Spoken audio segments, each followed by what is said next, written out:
How you guys doing? Great. Yeah, great. Yeah, can't complain Greetings. too much.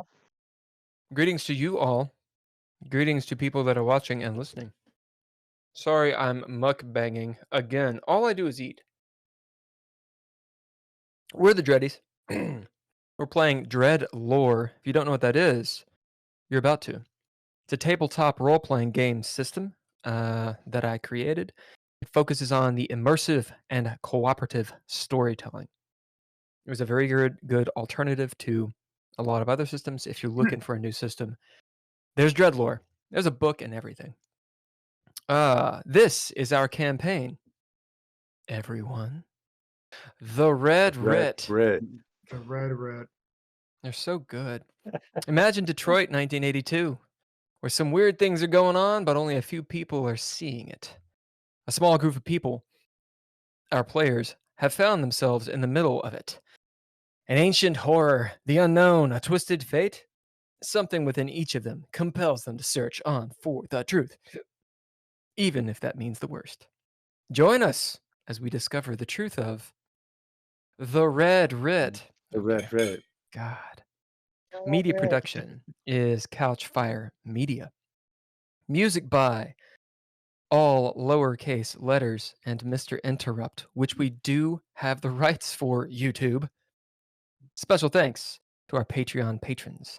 Recurring stars Tim Roberts and narrative NPCs Daniel Hulker. If you want to join the Patreon, please do. The links are in the descriptions and all that stuff. There's the link tree. You can go to the official website, DreadLore. That's dreadlore.com. Drive Through RPG, you can get the book, all kinds of stuff.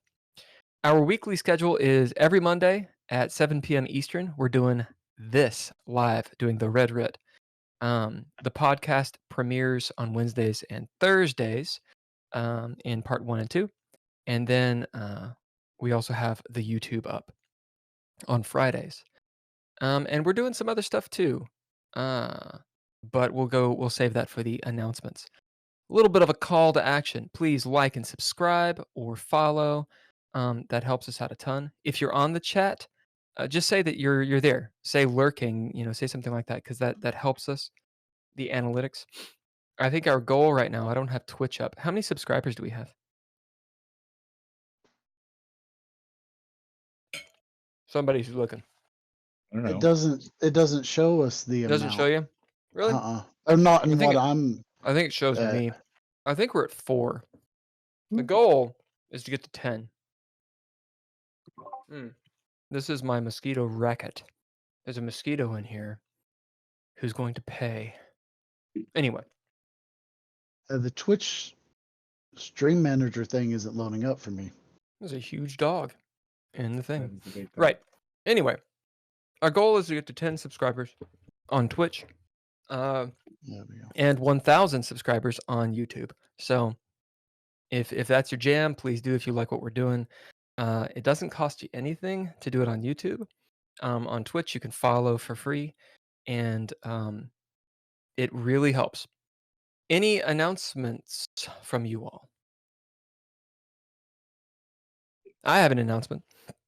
So I started doing on the Something Bunkum channel, which is Something Bunkum on YouTube. I'm starting to do Something Bunkum chess, and I'm doing that every day, where I'm playing chess every day, doing puzzles and whatnot, trying to get better. The goal is to get to 2,000 elo. So if you're interested in chess and watching me lose a lot and poorly, check that out. Any other announcements? I would imagine it is poorly. I can't imagine you'd experience much joy losing. Yeah, when you make just a grandiose, terrible move, in the analysis it gives you like a big X, and it's like, what did you do? Yeah. Okay, who's our sponsor for tonight? We are sponsored tonight by players who put off thinking of sponsors for streams. Yeah, so if you are if you're a role playing game and you are streaming out every night, and you need a player to come up with a sponsor every single week, and this player doesn't always do so, yeah, I'm your guy. I'm your sponsor. You know, sometimes you need sponsors that don't always just come through. Don't always have something prepared, something figured out, something snappy or funny, just waiting to spout off. I'm your guy. That's why we keep you around. Yeah.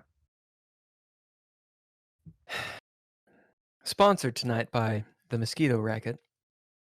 What it a doesn't racket. have this racket. This racket. I know. I said This what a thing. racket. What are you? If I could shock you, I Yeah. don't know what the label is on it, but this thing's I'll be pretty right back. sweet. And I'm gonna go wreck a mosquito. Lord, it rained like twice in Los Angeles, and the mosquitoes came out. I hate them. Last bit of information. So we'll do the session recap after we introduce you all. We'll start with Andrea. Oh, yay.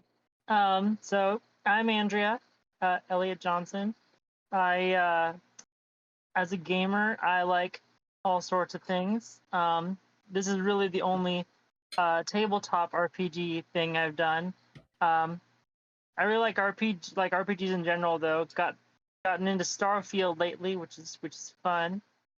And my character is Leah Mizrahi. She is a former IDF soldier, 10 years post, and she had a daughter and lived in Israel for a while, but then things got a little difficult there, so she decided to move to Detroit because, that's better.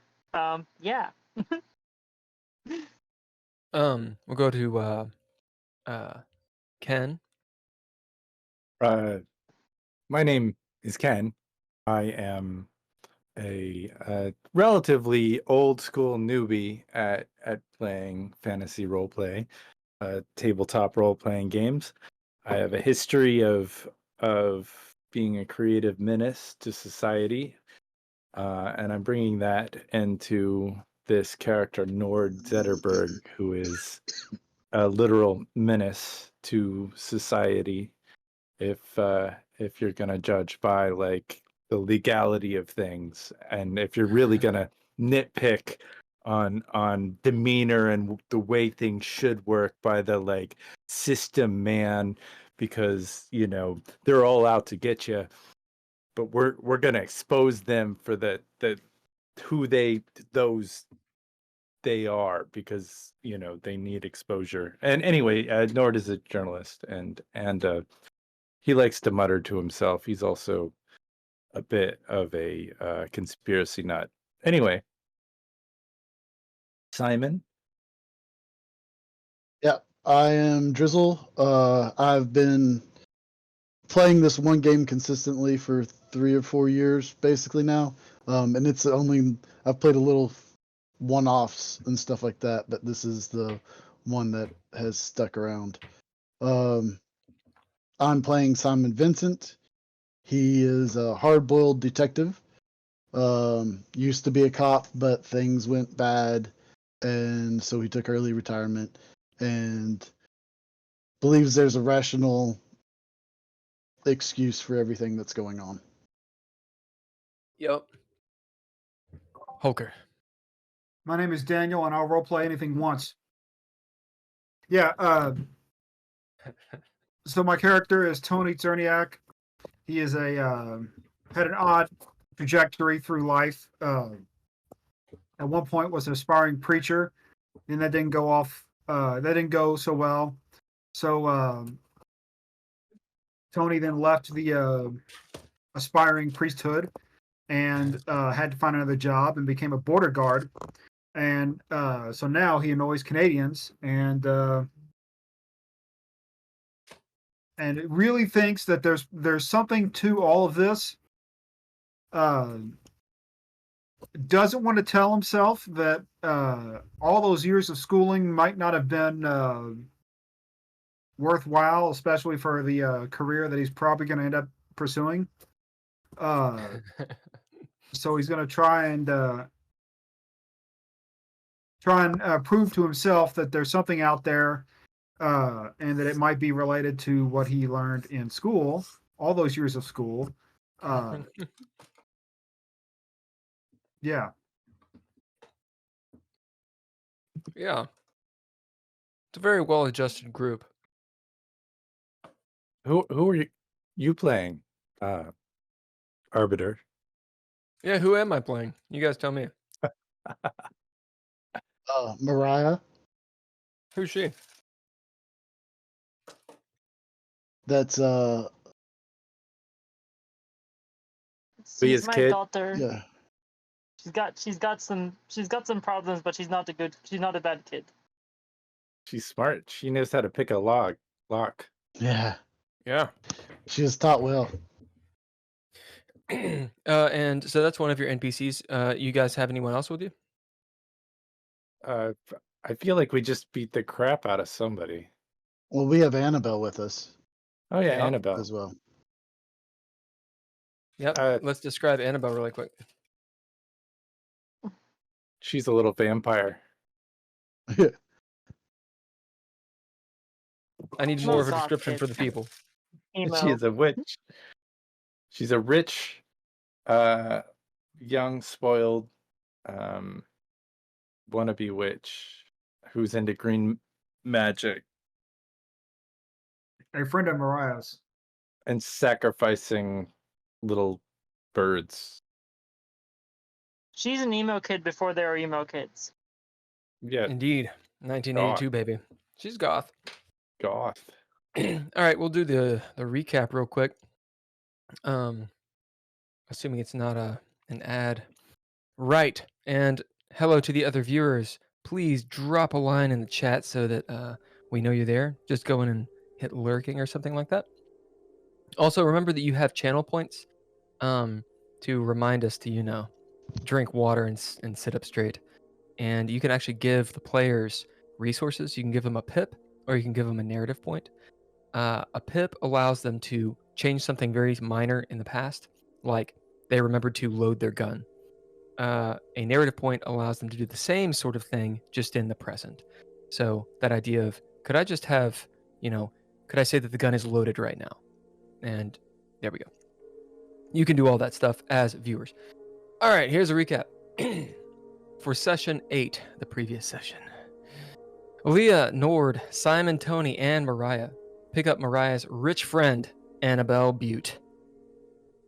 The group heads to Barker's Books and Oddities, as it seems that's a potential place that the missing person, Gabriella Dupont, may have gone before going missing.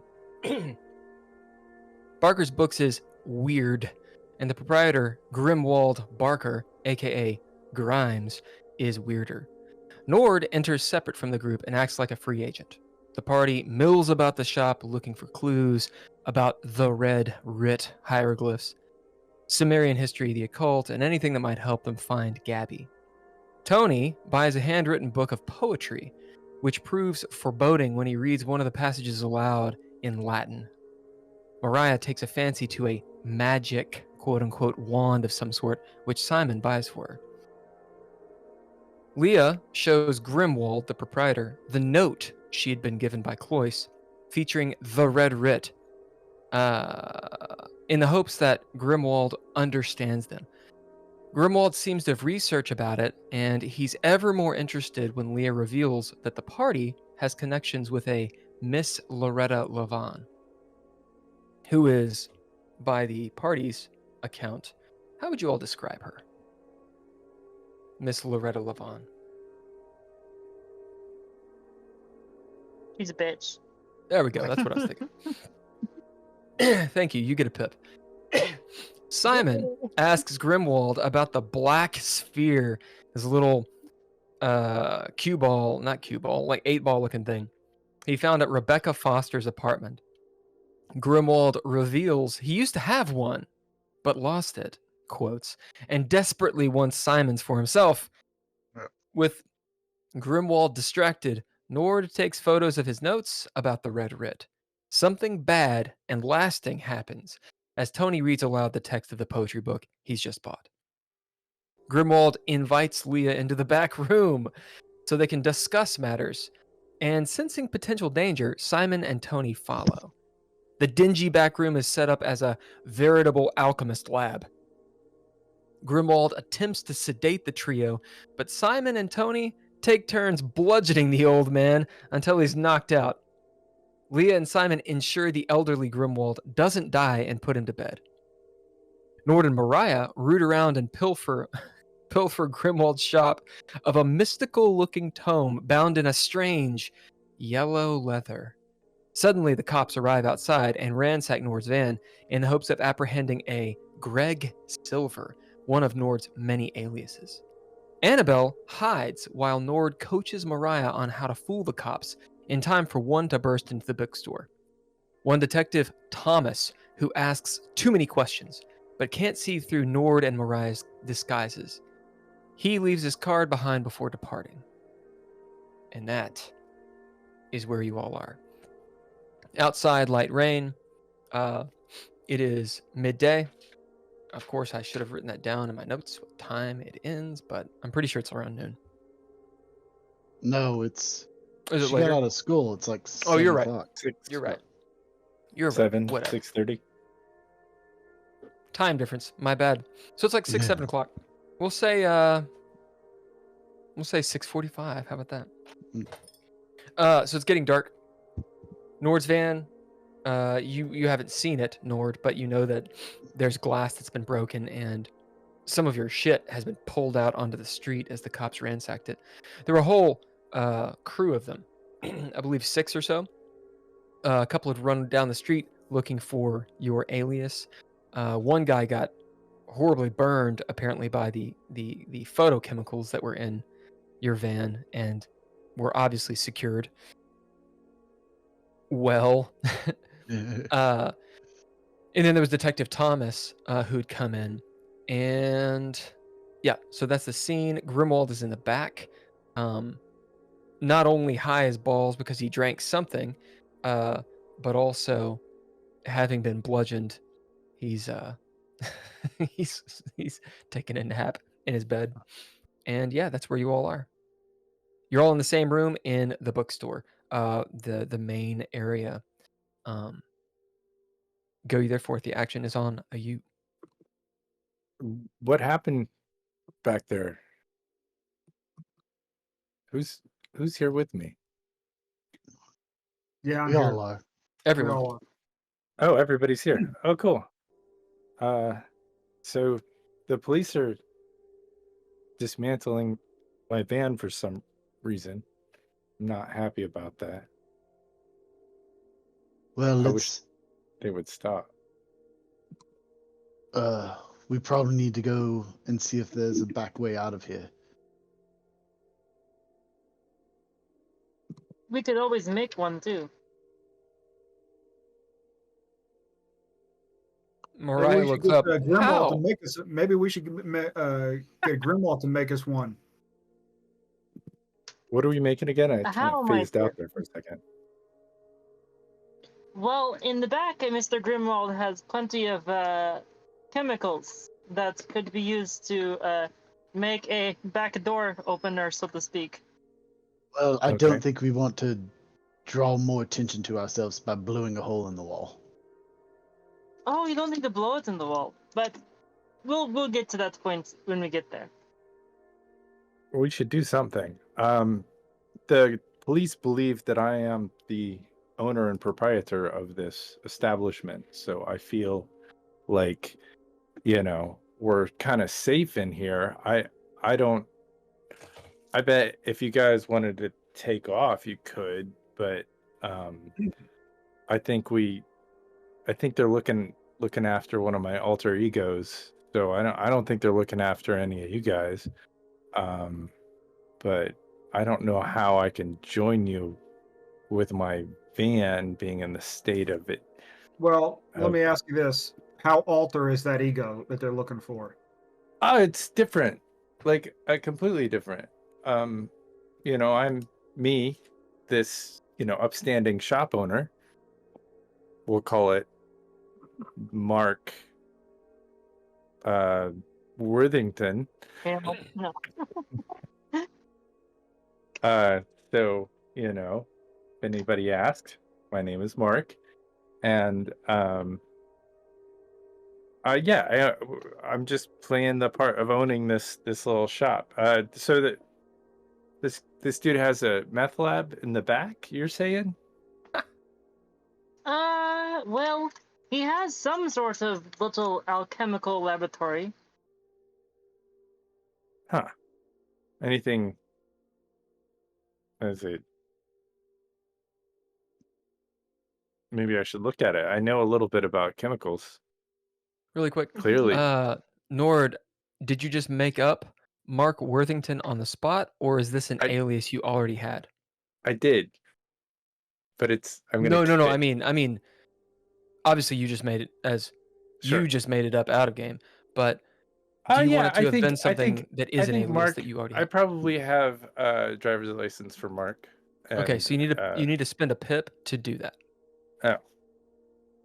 Well, I do have And a pip. that's a perfect use for a pip. I have a pip, so I can Yep. spend a pip. And yeah, I mean, Nord has a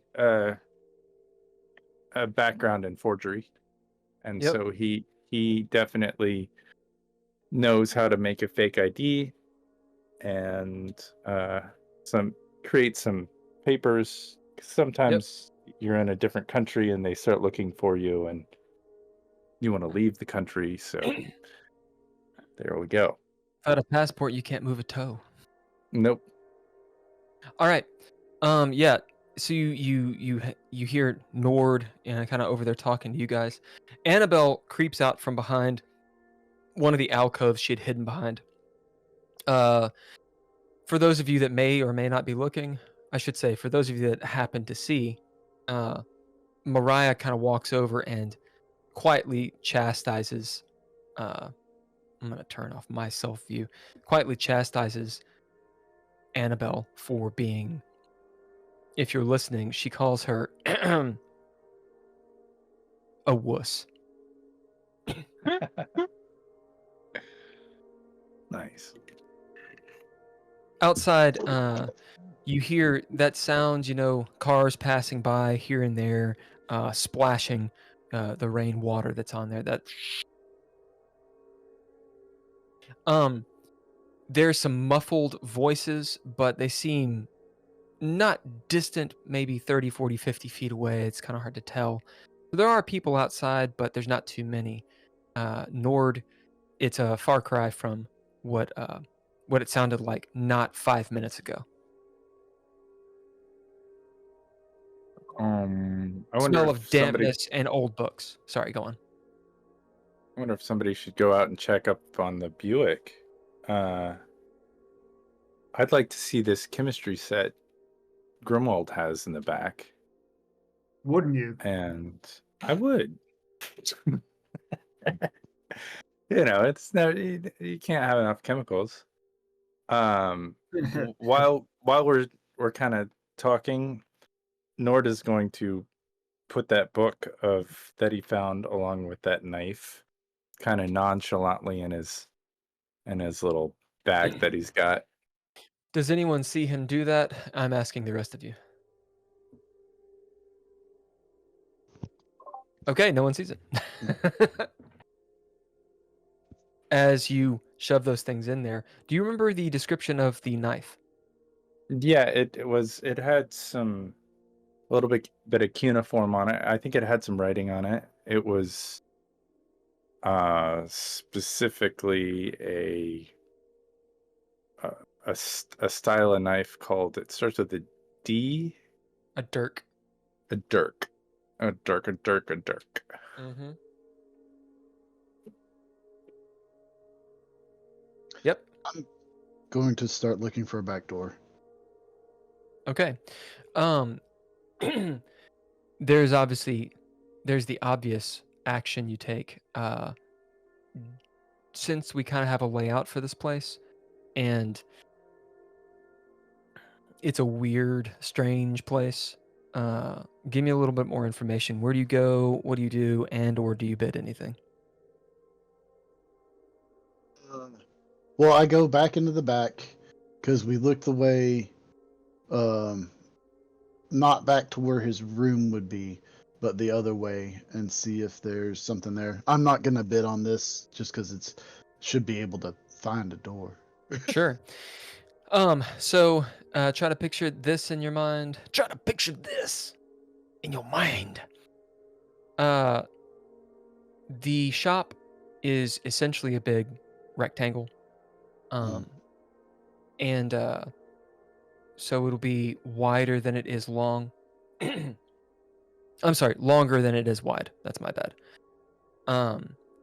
You go the length of it. There's a few stairs that lead up behind a curtain. About 10, 15 feet of kind of a ransacked storage type place. Think of a mud room. The books are stacked everywhere. There's like one pole light on the ceiling. It's a far cry from, I keep on using that. It's completely different than the actual main shop, which is very orderly and dusted. This place isn't. To the left, there's a small closet-looking door that is closed. Straight ahead, past this room, you have that shotgun. Think of like a duplex-style kitchenette with a little dining room. Or dining place. That's to the left where the alchemy set was. To the right, immediately is a small room, which was Grimwald's. Beyond that was a door with like the little shade pulled down, and it has several locks on it. So that's the setup. Where and how do you go? Okay, I'm gonna go to that door with the locks and stuff on it.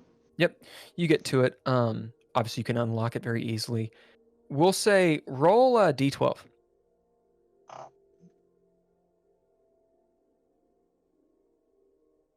One.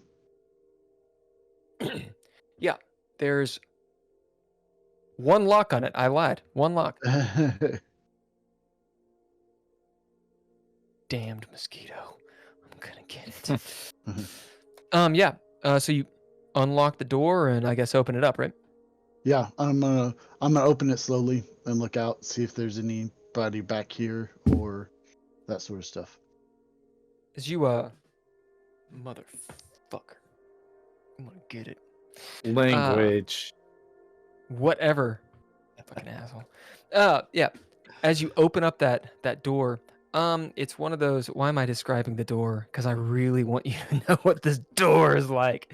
It's made of wood. It's heavy. It's old. It's painted white, but it's got like the shoe marks on the bottom of it. This doesn't matter at all, but I'm describing it. Can you get a handle on that description?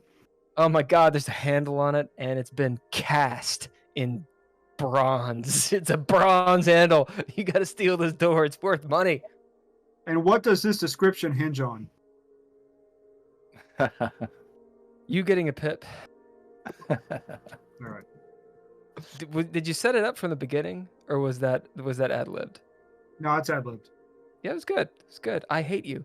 Yeah. So you open up this amazing door, and note the door handle is in the shape. That's right. It's been cast in the shape of maybe what looks like a sea serpent of some sort. Yes. You open it up. Immediately, sound of rain, not falling from the sky, but falling from the gutters, that have been overloaded by all the rain. So it's splashing and such. It is a back alley in between all of these buildings in Jefferson Corridor, Detroit. Dark. I actually looked at my notes. It's 7:00 p.m. Puddles and such. It's one of those alleys that it leads directly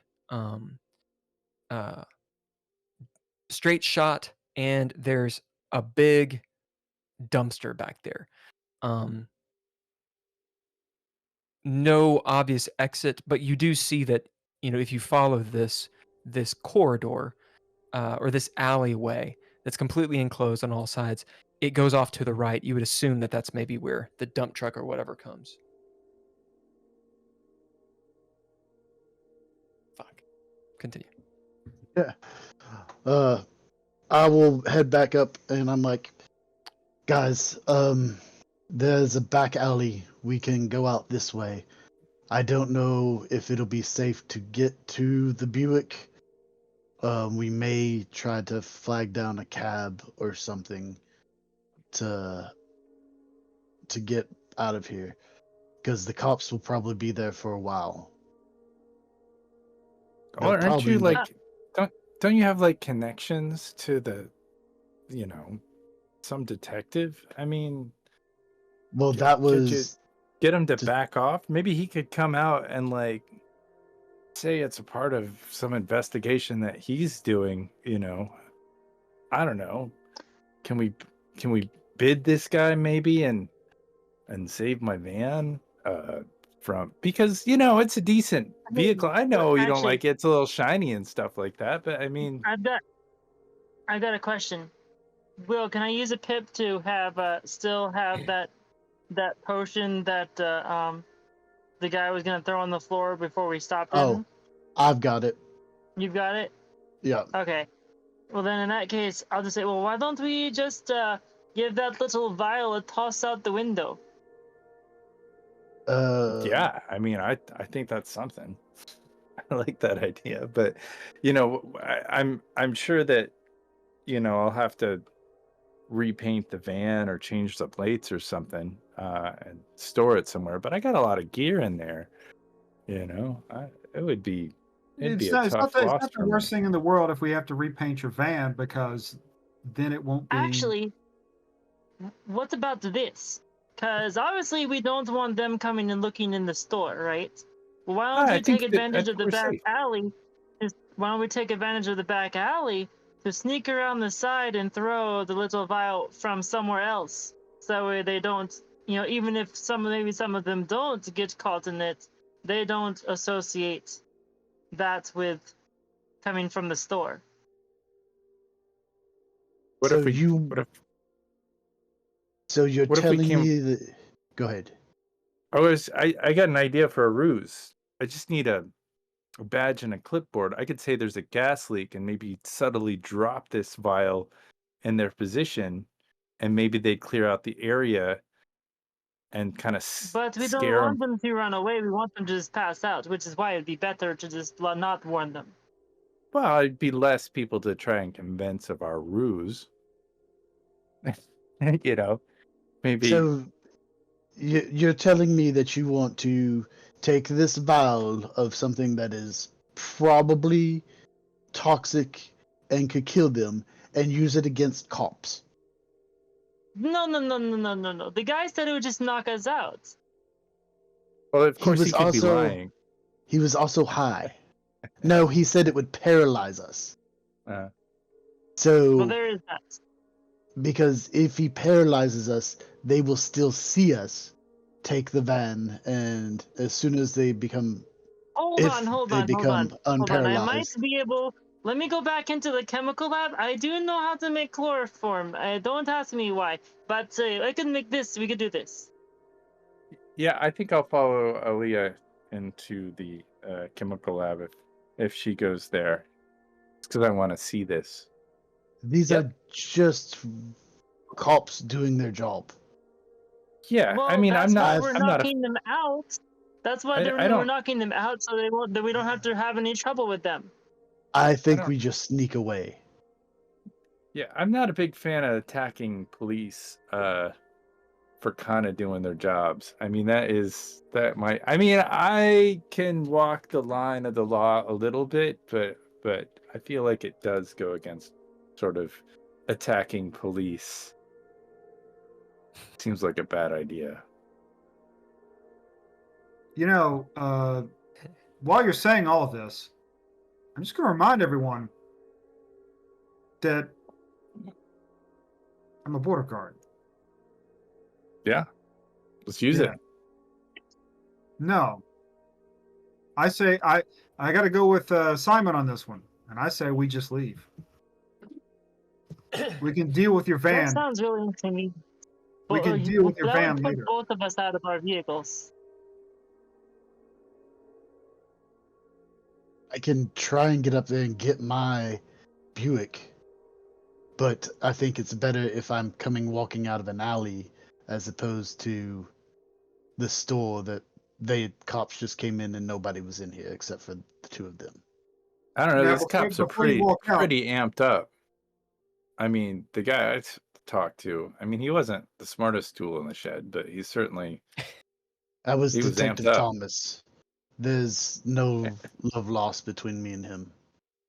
so Yeah, I have an idea. so sure. I have an idea that might give you your story credibility. Simon, go to one of these neighboring shops around here and buy something, and then walk out and walk to your car, and that'll be your cover story as to why you're there. Mariah pipes in, as she's now at Simon's side, maybe between Simon and Leah. She goes, "Yeah, but aren't all the shops abandoned?" She's now holding that magic wand and is just kind of like gesticulating with it and tapping it on stuff and everything.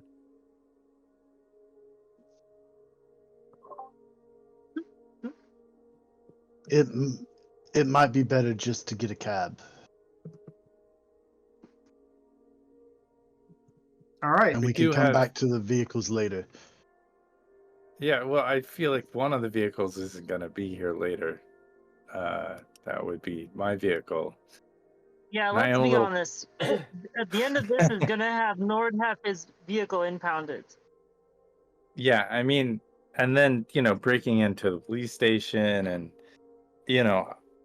I don't want to go to jail for, assaulting a cop. But, maybe if a couple of them leave, we could kind of like, we got an hour or so. Maybe we can kind of wait them out. And when they dwindle down to one or two around, because usually that's what happens. The crime scene is hot. Like right now, it's hot. Okay. And then, like in time, Since you don't like Simon, since you don't like the whole knocking them out thing, what about CS gas? I don't want to attack cops. That's not.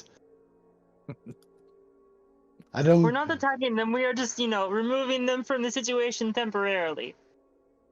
No, that is attacking cops. And What? they are just trying to do their job.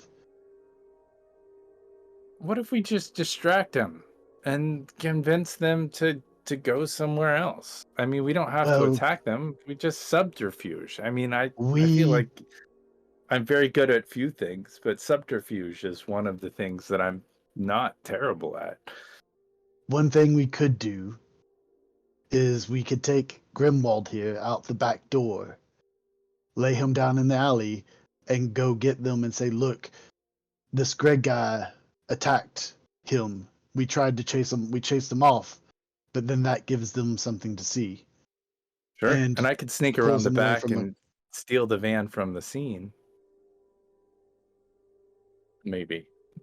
Yeah. As long as there's some kind of way to convince them to like look the other way. I still would like to see what's going on in the kitchen. And like I said, right now it seems like it's hot out there. It's cooling down, but maybe we just give it 30 minutes. Maybe we give it about an hour, and those cops are going to get bored and take off. They're going to get a call and go somewhere else. We have to get Annabelle back. Hey, and that's not a bad idea. Rebecca. Simon. That's not a bad idea. Another call.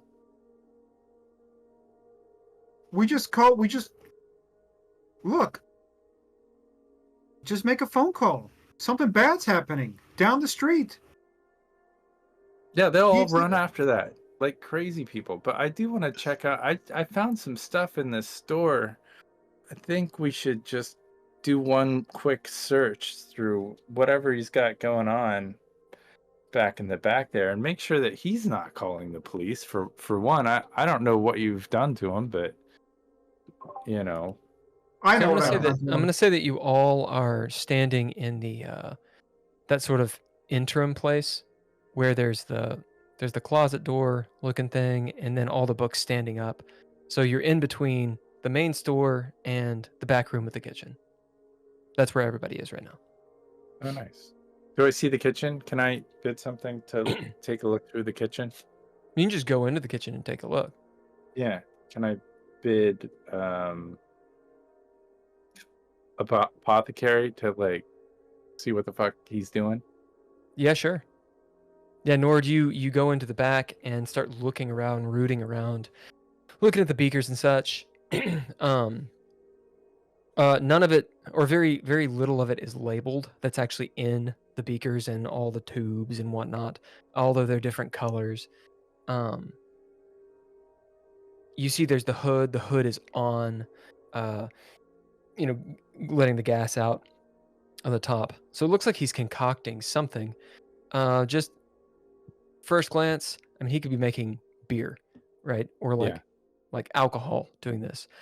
Is But the different colors, that's strange. So maybe you look through some of the cabinets, and you find all manner of common alchemical materials, and a few that you haven't heard of. They have names that are not scientific names. So it's almost like going into like a TCM, like traditional Chinese medicine shop. It'll be Ooh, fun. like blue lotus root extract, stuff like that. Yeah. And Do I by see? and large, it's that kind of stuff. Yeah. Do I see anything that, might have a street value, or, that Nord would be specifically inclined to have or possess? Well, I can't answer the second question, but I can answer the first. Why don't you roll me a D12? D12. So many numbers. That's an 8. Good. So as you're doing that, what is everybody else doing? Leah will have gone with him just to I don't know, just because she's kind of put out and she just wants to play around with chemicals at this point. To chaperone. Yeah. So Yeah. Simon, Nord, you notice that Leah is just sort of always right next to you. Every time you turn, she kind of like you bump into her, and she's kind of looking over your Hello. shoulder. She just seemed generally agitated. What are the rest of you doing? Because it's going to take a few minutes for Nord to get his bearings. I'm gonna walk back in and see if Grimwald is somehow back at the helm. No, he's lying on his back on his bed. The TV is still going. It's blipping. And in that static that you guys have seen before, the sound is off. This room looks like a severe bachelor pad. So I won't describe it too much, but it's not sloppy, but he doesn't bring people back here. It smells like feet, and like he hasn't changed the bed sheets ever. Yeah. The idea has not occurred to him. No. There's various reading materials. Yeah, it's kind of like his little man cave. You see a DreadLore book off to the side, that kind of stuff. You see his little MP3 player. It's playing all lowercase letters on it, still kind of going. They don't have MP3s then. Yeah, MP2. He's got what is it? Not a tape deck. What do they have? Did they have Eight-track. Walkmans? They had transistor radios. They had Didn't record they- players. Did they not have in Europe it's the predecessor to the CD. It's the thing that didn't take off here, but that took off Laserdiscs? there. I No, think no, no, no, Laserdisc no. would Mini be a discs. little too soon. Mini disc? I think that's still too soon. I think it's Is it too soon? Okay, so it's a analog. cassette tape. Yeah, or Yeah, it'll say it'll be cassette. on an 8-track. 8-track, definitely. Yeah, we'll say it's on an 8-track then. Yeah, what are you doing, Tony? You're back there. I'm gonna go back I'm just going to leave them, and then I'm going to go back out into the bookstore, and I'm going to try and see if there's another book available. So it's a bookstore. Yeah. Yes. There In are Latin. lots of books. There's several in Latin and many other languages. So I'm going to take one. You do? Huh? You yeah. do? Yeah. Are you looking for anything in particular? Because I guarantee you, I say this with earnesty. Earnesty? I say this earnestly. I did not write out all the books in this bookstore. Yeah. So what do you do? Okay. Here's what I'm looking for. I'm looking for something in Latin. Check. That looks like it could be related to the occult. Check. Lots of stuff. Yeah, and I'm going to find one that looks the most interesting. Like the most effort was put into, say, the hardback cover. Something that I can still actually carry. And I'm just going to take this because I figure while stealing is probably frowned upon, so is what I did earlier, way more. Okay. And then I'm going to go back and meet up with everyone else. You will get...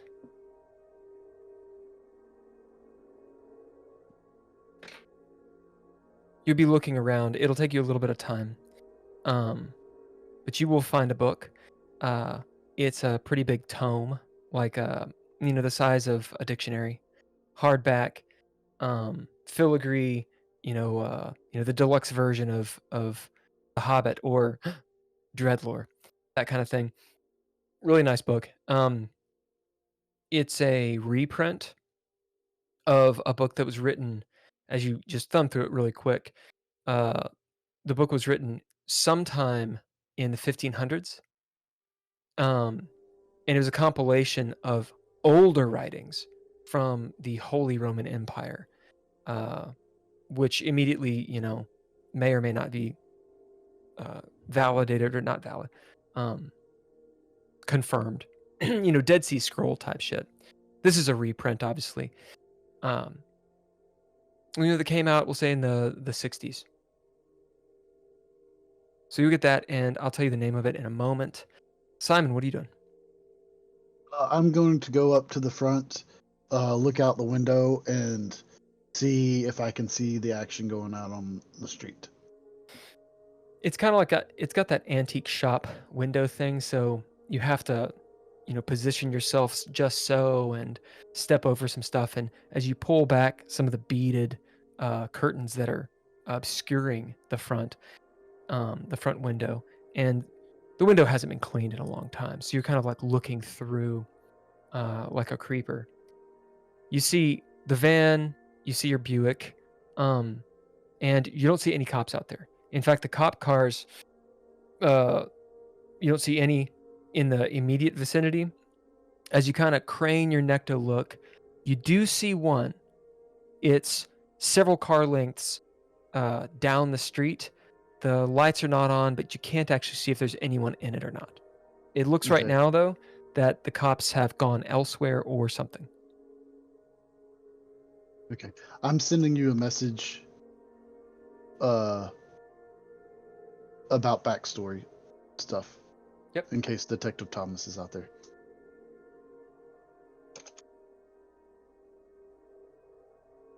Looking for chemicals that could hurt people, or that I could When you do. When you get 3 experience, you can put those into one advancement, right? 3 experience, you cash it in, and that is an advancement. Okay. Yes. And if it goes over, then you get that XP over. So you can't have 5 XP. Also, Yeah. Gotcha. When you do advancements, can an advancement be a new like a different background as well? No, you can't get backgrounds. You can, but it has to be after the adventure. So I see. not necessarily when the campaign ends, but it's got to be a very seminal moment in the story because backgrounds are chronological to everyone's character. Also, backgrounds Fair enough. directly give you more breadth, so you can't increase backgrounds or your aspects until the campaign or the adventure is over. Like Okay, those gotcha. don't increase Because until I kind later. of the only reason I ask is because I kind of have this, just based on how my character is going, I kind of feel like maybe just being a regular soldier wasn't maybe as much as what Leah did in actuality. Mm. I'm kind of like like I'm kind of feeling like she might have gone into the Mossad at some point, but she didn't, talk about it. Yeah, we can work on it. They would be Okay. just switching around. Like honestly, it's a little just a bit of flavor text. Uh, Fair enough. you would change that background from soldier to whatever it would be. So mechanically, you'd be the same thing, and then I would start building your traits to that, right? You can Okay. switch out a couple traits, or just start building your traits toward that, and it makes sense that way. So Okay, so use those it, advancements to build traits towards that. yeah, yeah. Gotcha. And abilities and such. And if you want to switch out, like, instead of soldier, it being a word that makes more sense, then that's fine. Okay. Cool. If Go it on. looks like the coast is clear, there's one cop car still out there. I can't see if there's somebody in it or not. Me and Mariah and Annabelle can walk out. I'll get a bag, put those 2 masks that I bought in it, and we can walk out like we just made purchases. What's up, Low Gotham? And see if we get stopped or anything. If you guys want to then follow after. As long as You we all, don't. those of you that are in the bookstore, Simon, are you still in the bookstore start part, or did you go back to talk I to? would have gone back, yeah. Okay. As you walk past, Mariah's just following you around. Yep. Annabelle's out front, with Tony. Tony, you pick up a book. This book is called, I needed to look it up, Liber Daemonum Antiquorum, which means Book of Demons of Old. Mm. Simon, you're coming back as you're noting that Nord and Leah are looking through these alchemical bits and pieces. In just a sentence or two, I want both of you to describe to Simon, what do they see you doing with this stuff? And we'll start with Nord. Nord is kind of smelling and tasting and like not maybe not completely touching, but he did bid, he's an apothecary and he's an addict, and so like He's doing this.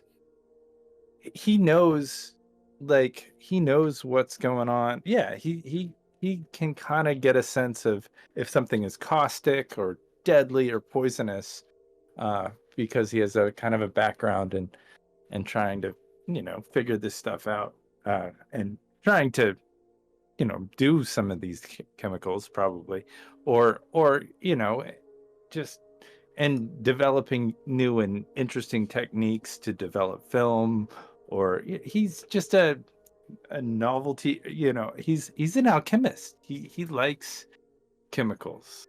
He is a lover of them, and realizes and wants to know, like, he's not quite gonna try and make gold out of some different chemicals, but he definitely has a familiarity with what they are. And Leah? Leah is just sort of very quietly, she's looking at labels, and then she's actually mixing stuff together, and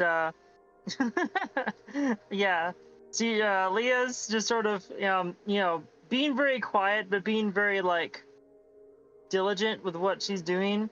You know, she'll look at, you know, she'll look at a vial on the shelf, and, you know, sort of shake, like, you know, look at it and shake it around, and sort of look at it closer. You're like, oh, okay, that's what that is. These, and, you know, but mostly mumbling that stuff to herself, because she, like, she'll know what most of the chemicals are, but, like, if he's going by very sort of esoteric labels of things, Very. then, you know, she'll be kind of, there'll be points where she's kind of confused by what exactly that means, until she, you know, examines a little bit more and is like, oh, okay, that's what that is. So for Leah what to do is he that, making? Oh, and go for ahead. Leah, you have to bid to be able No, to fair identify stuff. Yeah, fair enough. So that would be mind. No, you cannot bid an aspect. Oh, I see, gotcha. Fair enough. Let's see here. Precise. I'm gonna bid precise. Yeah, so Simon, you walk in and see them doing this. And I'll get to the descriptions here in a second. As Simon tells you all that he said, do you guys interact with each other? Yeah. Do you have any idea what is he making in here? This seems like an elaborate, you know, construct. This chemical with the hood, and is he making like He's trying to make bourbon? something called life wine. Life wine? Is it Yeah. like? Is it like stuff like if you drink it, you know, you get more life? Or is it like a I think fountain of so. youth kind of thing, or is it like? That's what It he does- thinks it'll do. Yeah, it definitely sounds something a little bit very similar to what the medieval alchemists called the elixir of life. Huh. Like Gilgamesh kind of looked for that stuff. Yeah? Yeah. He believes that in the next 2 or 3 days with the equinox he can make it then. Well, I don't know a whole lot, but I would not drink that stuff if I were Yeah, I mean, Nord, you found some heavy metals. There's a whole lot of when I say a whole lot, several vials of mercury you've seen. Oh wow. It looks like he's actually put some mercury in that tincture that's sort of brewing. Ooh. And several other things that, you know, precious metals, as well as the like lithium and those kinds of stuffs. Very reactive metals. I would not drink it, and in fact, have a little bit of concern that, you know, this might be killing us just breathing the air. So maybe can I turn it off? You can start, but we're gonna resolve a couple things first. Okay. Leah, as you bid, what you did to kind of know the bits and pieces, you essentially know what I told Nord. There's a whole bunch of various herbs, of all manners. About 70 to 80% of them you never heard of. They're Eastern. Maybe a few of them you have. They're very general. Maybe a few of them are like Mesopotamian in nature or in origin. So you would have, you know, like you know, back in Israel, there's the kind of tea that your mom would make when you're sick, and you would see that herb up there and such, like ginger root and whatnot. Would I The have I was gonna say, would I have happened to stumble across Nightshade? Yeah, there's definitely stuff for poisons. And that was the thing that I was going to say to Nord as well. As you're sitting there tasting stuff, you see there's a little rack off to the side that maybe you pull down, and it has a rack of herbs looking things. And some of them are suspended in liquid, like little pieces of bark and root and petals. As Leah, you pick up one and see, it's actually labeled Nightshade, as what this rack is able to do is make poisons. So you find a poison making kit. Nord, you had rolled an 8. So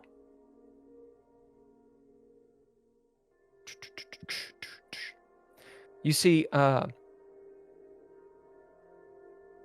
2 poisons you actually recognize immediately. You recognize the names, maybe from occult, maybe from... You tell me how you know about it. One is called Right. Widow's Wrath. It is a toxin. The other one is called Forget-Me-Lot, which is also a toxin. It's sort of like a roofie thing. Kinda. So everybody knows these are in the DreadLore core book. Ooh. Well, So I'm gonna totally put them in my little bag, Yep. and I And will- yeah, so you find those 2 vials that are actually made, and then there's this little rack, and it's a poison / toxin making kit. It'll have 8 uses, so you can make various poisons and toxins using this, and there are 2 toxins with it as well, which I just described. For the description and the stats, break out your DreadLore book and look them up. They're on page 304. Nice. So you too, Lil Gotham. I know you got a book. I'll tell you a little bit about them. Widow's Wrath it causes pain, blemishes, and it's also an aphrodisiac. Ooh. It's harvested from a plant of the same name called Widow's Wrath, and it's sort of flowering type thing. Right. Forget-Me-Lot causes sort of a foggy memory or a sense of euphoria, and you have to ingest it. Both of them Would, you technically have to ingest.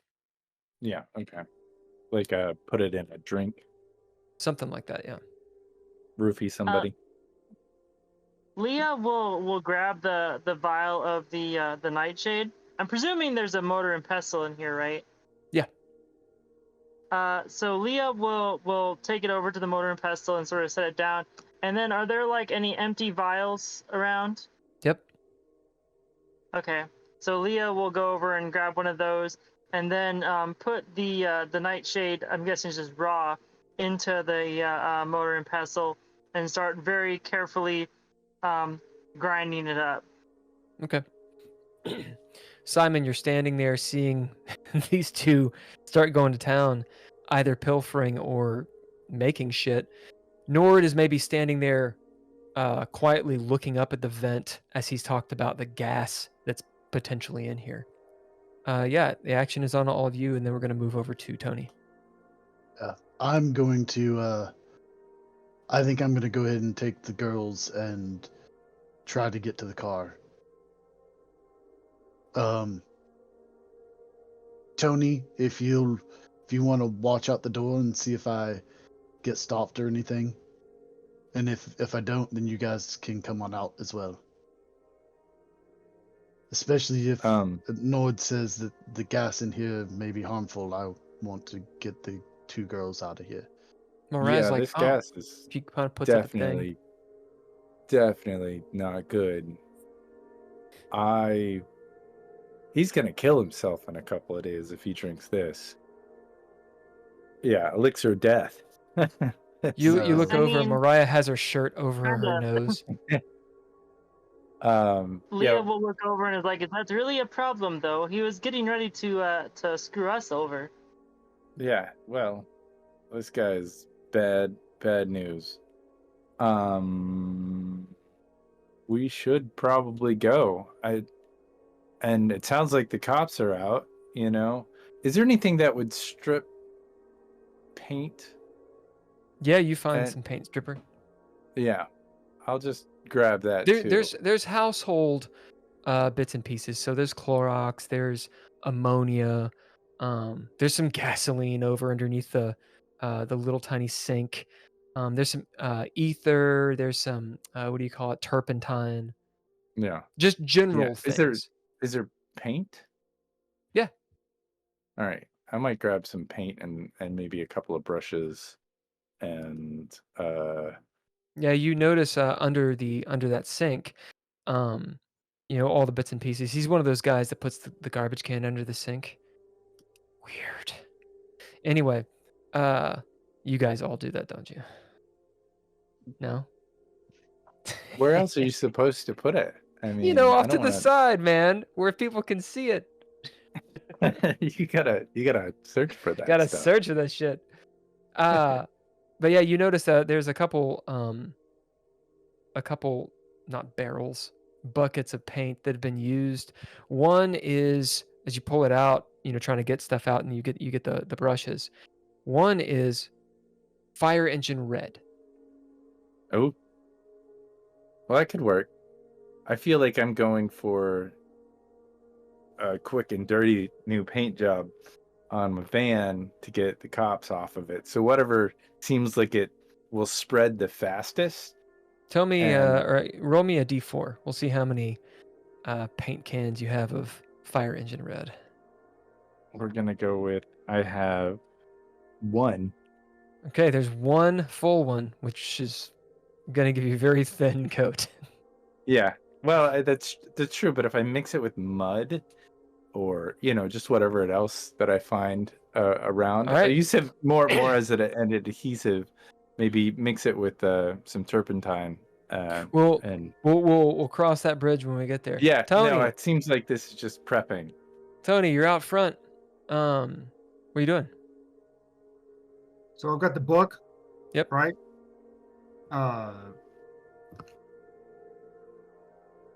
I'm not really doing much. I'm Can I see the cops that are searching the van? Nope. Or were? As you maybe look out the window, you see what Simon reported. And about that time, Simon, we'll say that you're coming out with Mariah and Annabelle standing over the window as well with Tony. And I will grab the 2 masks that I bought off the wall. And Okay. if there's a bag, get a bag and put them in it. Yeah, sure. Yeah, because he should have shop bags. Say, He's got hey, bags. It's the 80s. Big old paper bags. Yeah. So, hey, Simon, did Grimwald ever wake up? I thought you went and checked on them. I did.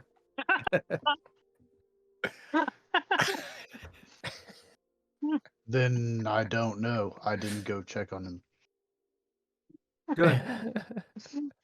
I mean, it is All what right. it is. And I go out. Come, girls. Let's go out. It's Annabelle looks like she really wants to get out of here. She looks upset and anxious. Mariah looks like she's having fun. As you open up the door, walk outside, quiet street. Every so often on the main street, you see cars go, typical of the Jefferson corridor. Thunder overhead, distant. Rain has stopped. It's properly nighttime now. 7:30. The street lights are on. Puddles everywhere. You see Nord's van. It actually doesn't look that bad, but you do see all those clothes he lifted from Pandora's closet in the gutter. It's like they've just been pulled out of the back, and there's some glass from the back window being broken. His little photo stand is toppled over behind it as well, and those chemicals are spilled out. 60, 70 feet away, you see that cop car. It's not underneath a street lamp. It's just sort of in the darkness. You see its outline, and there's no one, it seems, on the street. There are a couple shops down one of the other side alleys that look like their lights are on. It looks like maybe a bar. Maybe you can hear some of the music going. And there'll be like a hot dog stand next to it. But it's 200-300 feet away. Other than that, everything's closed or boarded up. okay. So, girls, go ahead and get in the car. I'm gonna put this in the trunk and tell them that it's clear. And so I open the trunk and put the masks back there. You do? And then I'll go back. Guys, it's the coast is clear. There's a cop car out here, but I don't know if there's anybody in it. Nobody said anything to me, and nobody's made a move. So we should, if you want to come out, get your stuff, and we can get Annabelle back to her house. You've left the girls in the cars. Simon, you've come in. You walk past Tony all the way to the back of the place, and that's where you're having this conversation. Okay. So I want to make sure you guys know the distance of where you are. And then I'll So turn around and head back out. Leah's finishing up, grinding up the nightshade, and is there like probably like some kind of funnel, around? Yeah, there's funnels. Okay, so I'll Guys got grab funnels. a funnel. Yeah, fair enough. I'll grab a Okay, funnel. what are you and set bidding it to into do the, all of this stuff? Because I do realize you out no, of fair. game know about chemicals, but in game, you got to bid shit. Also, remember the physics in the game literally don't necessarily work the way the physics in the real world work. So you're aware. Fair enough. So I'm going you're to like, bid no, with that time always served. happens. Actually, not really. Would time served work? Yeah, I love that. What are you trying to do, player? Literally, all I'm doing is grinding the nightshade into a fine powder to put into this vial. Yeah, you do that incredibly well. Think you don't lose an iota of it. Anything else you're trying to do? So I'm just gonna. Nope. I'll just close up the vial and stick that in my pocket. About how much nightshade have you used? I don't know how much was there. I'll have used all of it that I could reasonably could. Okay, we'll say it's about we'll say it's to half an ounce. Okay. So it's quite a bit. Yeah. I'll write that down for future reference. Yeah, we'll say that it's half an ounce, so you'll have 3 little vials of it. Okay. Of the powder. Nord, what are you doing? Simon leaves. He announces himself and then starts walking out. Oh, well, it seems like it's time to get out of here. Leah, we should probably go. I guess. Yeah, I'm going to I'm go ready look to for go. Oh, cool. I'm going to look, do one last, I'm going to forget about it. I'm just going to leave the kitchen going. Like, this guy is either an idiot and he's going to do himself in or whatever. Actually, one last thing before we leave, because I'm still a little salty about getting almost screwed over, or him trying to paralyze us. Really pause. So all that is taking time and it's happening. Simon, you had left the girls in the car. You're walking through. You're announcing. Meanwhile, Tony, you're out front. You hear Simon walking into the back. What are you doing all of this? Or are you just standing there with Annabelle? Annabelle's outside. I'm gonna go make my way out front. Okay, you go out front.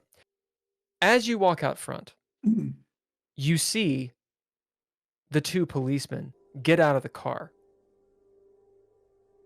down the way that Simon did not see. And they're actually just getting out of the car right now. And they are going to walk this way.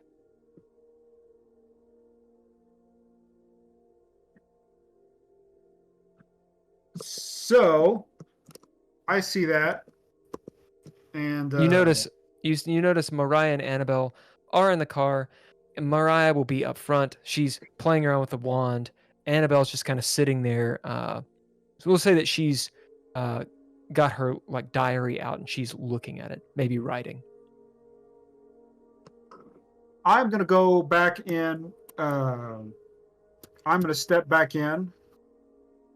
And I'm gonna say pretty loudly, Simon, get the hell out here now, right now. Simon, you're turning around as you've just told Nord and Leah what you did, as you hear Tony yell. So this is what matters, where you guys are, when it happens, and why I'm stopping you. Yep, that's what happens. Okay. Tony, say it to Simon. Simon, get the hell out here right now. The cops are still here. Okay, they were in their car. Okay, I'll come out. And so I head out. I head towards the door. do. I'll jot across the. I'll run across the store and then stop and then walk out like nothing. Then casually. fun. Yeah, as you casually walk out, maybe Tony's behind you. By this point, not too much time has passed. You hear the last cop shut the door, and they're still 60 feet away. So they're 60, 70 feet away. They haven't really moved, but they're coming this way. Do I recognize them? As you look, Is you it- notice they're not underneath a street lamp, so it is dark. You can't really Right. tell their features with just the haze of, the rain, and it's literally just nighttime. Two men, they have the gait of cops, but they're both wearing overcoats. As maybe you squint, and it does look like Marlowe and Thomas. Okay, so I will head towards to meet them. Tony, what are you doing as you see Simon straighten his jacket and start heading directly to intercept? I'm just gonna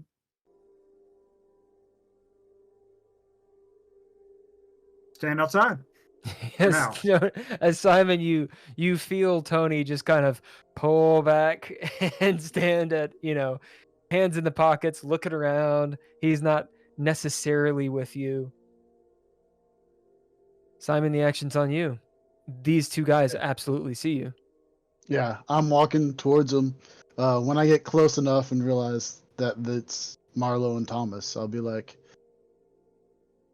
"Evening, detectives. Did you find that guy you were looking for?" Do you bid anything? I'll bid street smart. Or no, street smart is what I'll bid. Detective Thomas is a Caucasian guy, maybe in his 40s. You know that he's impatient. And a little bit superstitious. Detective Marlowe is African American. He looks like he's maybe in his 30s. He's a little bit more shrewd, more of the thinker of the group. So if you have a good cop, bad cop, Marlowe would be more inclined to do the good cop. Right. As it is in fact Marlowe who speaks to you. Thomas, you see him grit his teeth and then quickly hide it as Marlowe says, "Evening, Vincent. Yeah, it's a nice night outside. At least the rain stopped for a bit. You doing some late night shopping?" Yeah, I was hired to watch over this Leah lady and her kid and her friend. I'm just kind of driving them around. Shit gig, but it pays okay. Marlowe's eyebrow arches when you say Leah's name. He doesn't have any affect other than that. Thomas goes, "I didn't know you could read." I didn't. I just bought books. They both kind of chuckle. Marlowe says, "Yeah, it is a shit job, isn't it? You don't know who owns that van, do you?" I heard Thomas say it was a Greg Silver. They kind of look at each other and nod. "Yeah, well, who are the girls?" It's the one's Leah's daughter and her friend. Yeah, Leah has some custody her problems with her husband, and she's just afraid that he may try and come after them. So I helped her a few years ago find a good apartment, and she asked me to just kind of bodyguard her a little bit just while things settled down. Kind of nod as this happens. Simon, go ahead and throw down. This will be a reaction roll. Okay. It could be wits or mind, whichever one suits your fancy. Kind of a different. If you get it, it's kind of a different result depending on what you roll. So tell me which one you're gonna choose. I'm gonna do wits because this is more. I'm making it up as I go. This is not like book learning, so it's more, just off the cuff type thing. Yep. Ooh, I get 3 successes with flair. Oh shit. Well, regain your stuff with the flare. Okay, I'm getting detective back.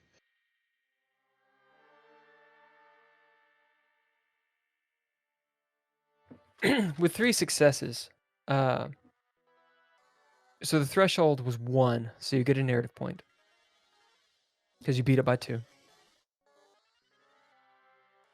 There is something off about these two. One, you note that they're both wearing, they have the trench coats, maybe the raincoats over top, or probably for the rain. They're buttoned up, but you can see their cop uniforms underneath. One, you notice that they're not wearing gloves, which these guys, anytime you've seen them, they've been wearing this sort of dark blue gloves. 2, maybe because of all that's happened, it left your mind for a second, but the guy that you fought in the elevator, do you remember who it was? Do you remember the description of him? He had on, he looked like a detective. Mm-hmm. Like a private investigator detective, not a cop detective. Right. Yeah, he had on a long trench coat, but I don't remember like a physical description, if that's what you're asking.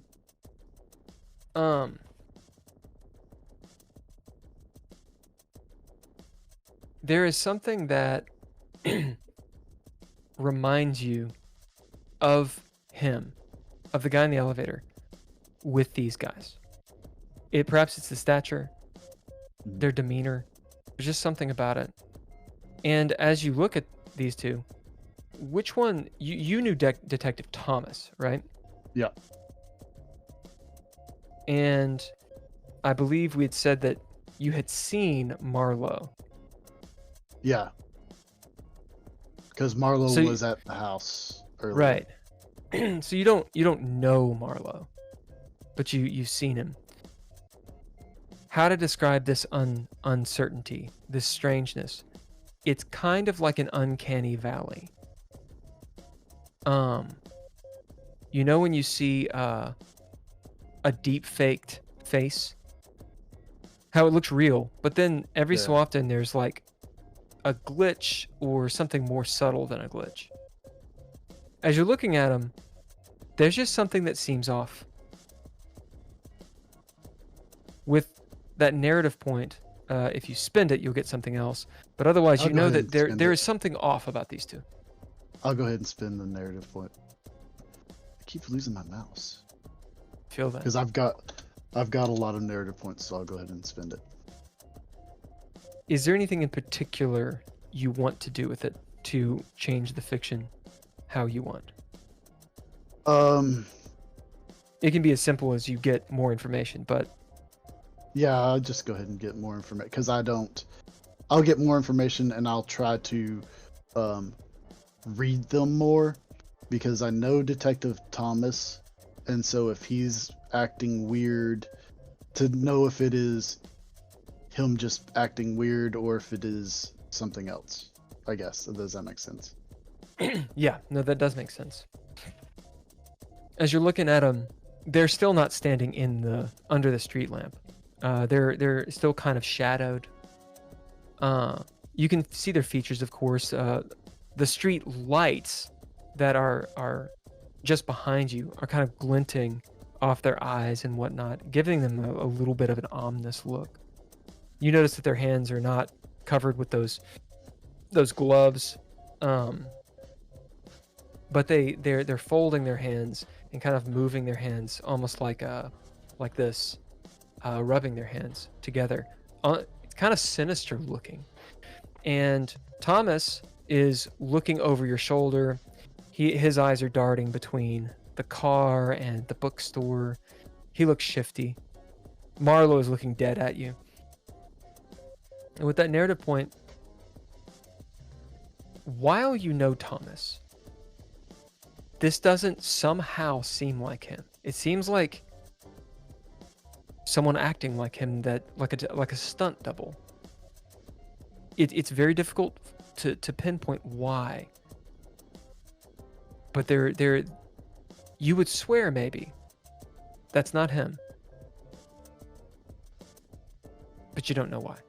Marlo reminds you, maybe in your mind's eye, it's that fight in the elevator. It reminds you of Marlo. Like, it's like when you have a fight with someone and then you see him later and it's not resolved, and you have that underlying, like the reptilian part of your brain has that tension. There's a threat coming from Marlo. What you get mechanically is there is something wrong, there's something off. These two are not who they say they are. But you can't pinpoint exactly why. You kind of got to figure out that. Also, if I told you why, Simon wouldn't believe it. Okay. So, did you... I guess you didn't catch the guy then. Thomas looks over. What guy? The Greg Silver guy. Oh, yeah, him. No, I haven't caught him yet. Okay. Marlo's just sort of staring at you still. Well, I'm gonna go back in and get Leah, and we'll be on our way. Gotta get the kids back to get her friend back to her house and get the kids, drop them back off at theirs, so. You want an escort? Marlo says. Nah, it's, like I said, shit job, but pays well. I think I can handle it. He nods. Sounds Good luck good. finding the guy. Yeah. You too. Babysitting. Thomas kind of like chuckles a little bit. And they turn around. stand there awkwardly. Thomas is and start to looking walk at back. Tony. What? I'll turn around and start to walk back. As you walk back, it's like you turn your back on these two and you can't help your mind, or you have to work against your mind from trying to not, what am I trying to say? Yeah, I'm suspicious and I'm leery, so I'm trying to not Look back. Right, yeah.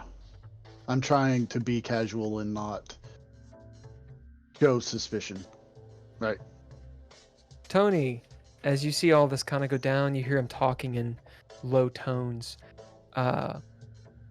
They watch you and Simon awkwardly, almost motionless, save for wringing their hands. Almost the entire time Simon's walking back, until finally when he gets up to you, first Thomas and then Marlo go back to the car and get in. Tony, there's something off with them. Something's not right. I don't know if they are a part of this, but something's not right. Yeah. Do they look? I mean, are they cops? They're cops, but they're not acting right. As in, they're off mentally. No, as in they may be in on this. They could be dirty. In on what? What we're doing? Well, this whole, because didn't they say that some of the cops were involved in this whole trafficking ring or whatever? They could be a part of it.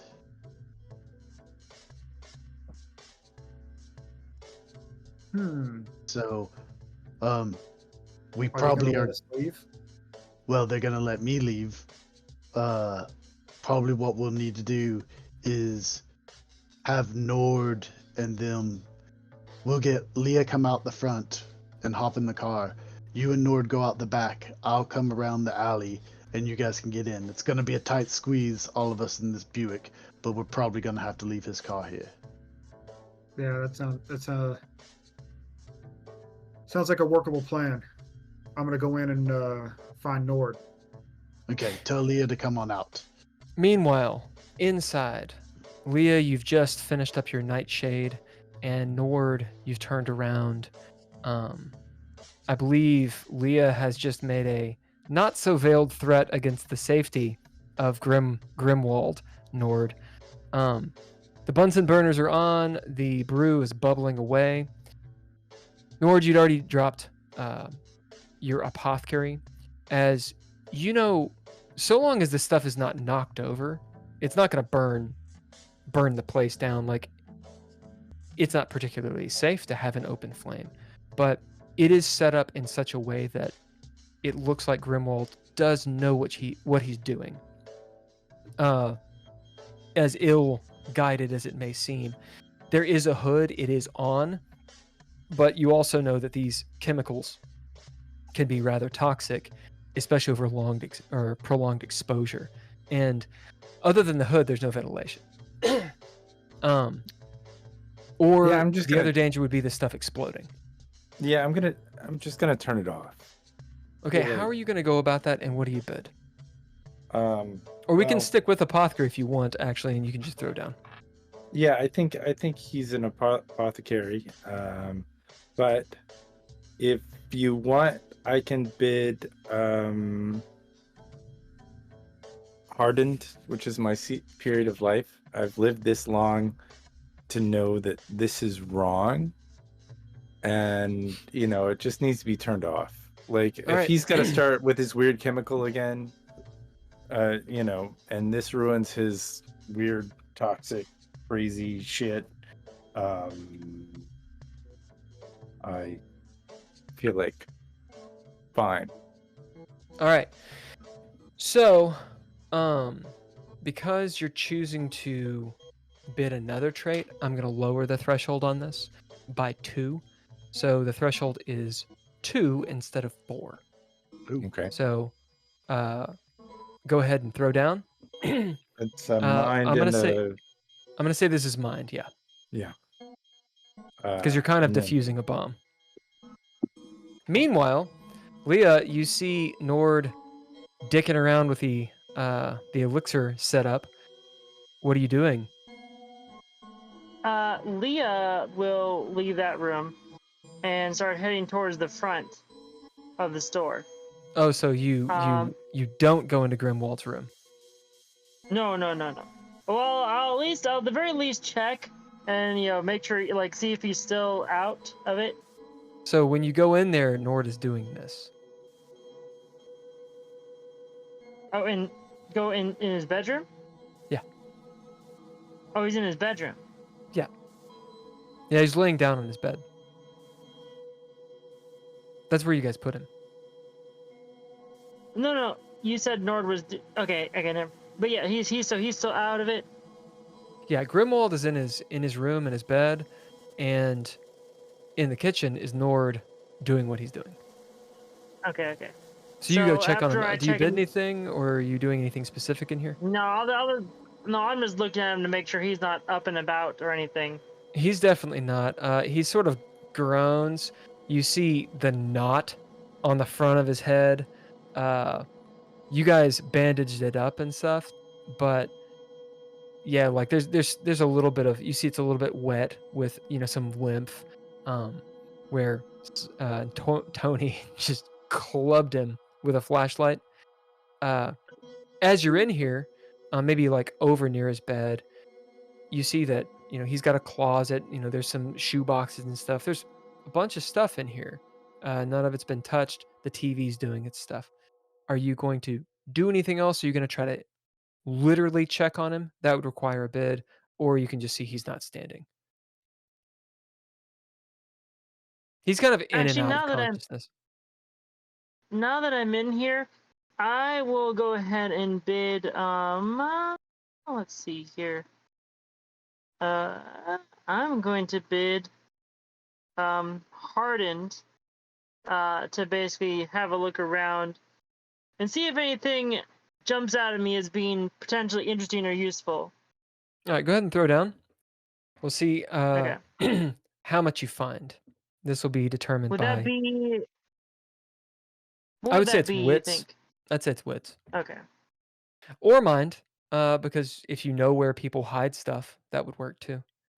Wits would be like you happen to notice things. Mind would be you look in specific places.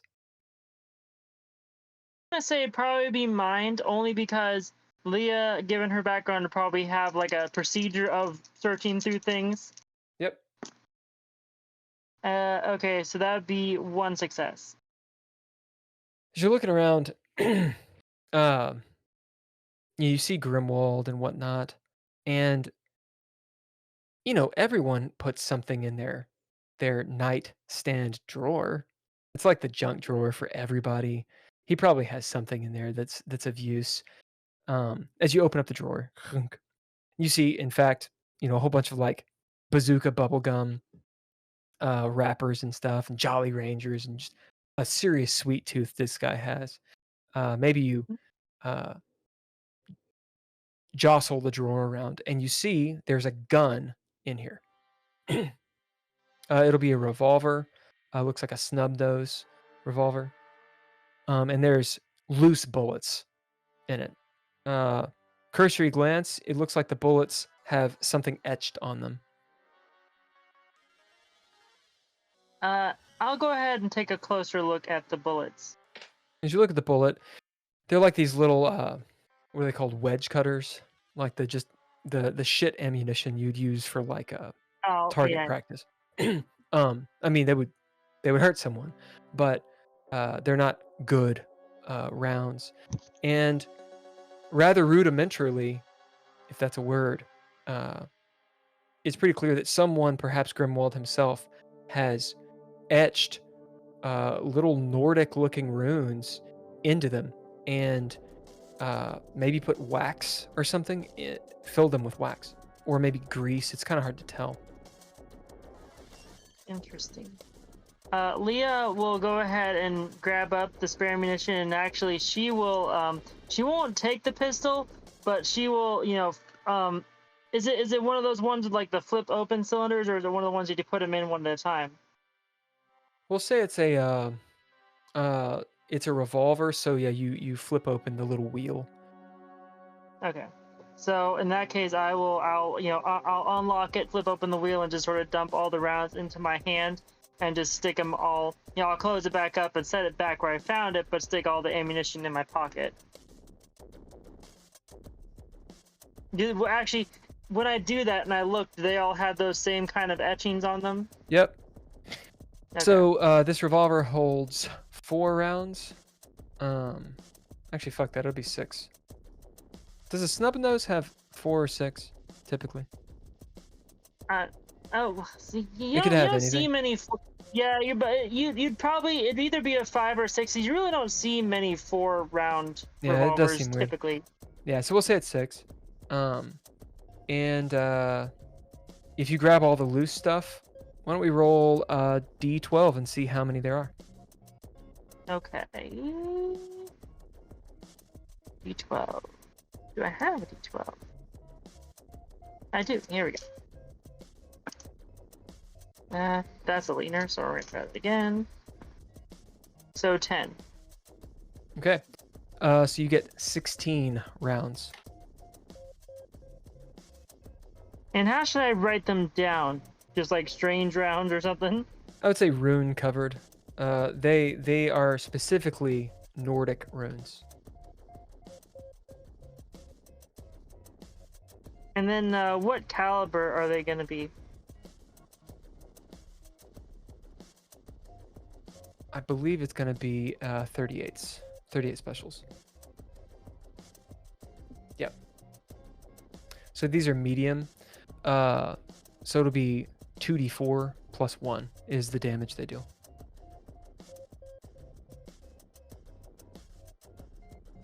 Gotcha. All right. After getting done with that, I will head back up to the front. As that's happening. Yeah, fair enough. Nord, what'd you roll, buddy? I rolled 4 successes. God damn! All right, I how do rolled you turn this 2 bitch nines. off? And you get a narrative point. Oh, nice. As Leah comes out, what does she see you do? Leah probably sees me look at the back. I've got my plumber's crack happening, and I'm crawled underneath all of this stuff, and I've gone to the back, not the burners, but where the shut-off valve is for the main gas. Like tank? Yeah, tank, and I just turn it off at the source. Yeah, you're like, you see this tank, you could decouple it. It's about yay big.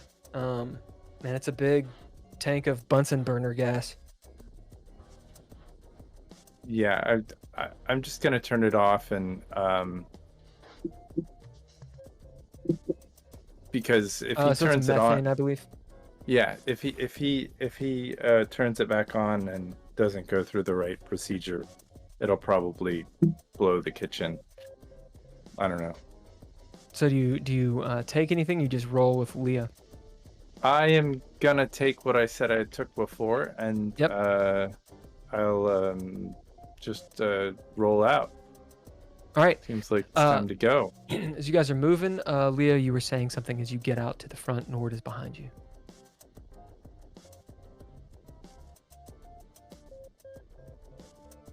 She's on.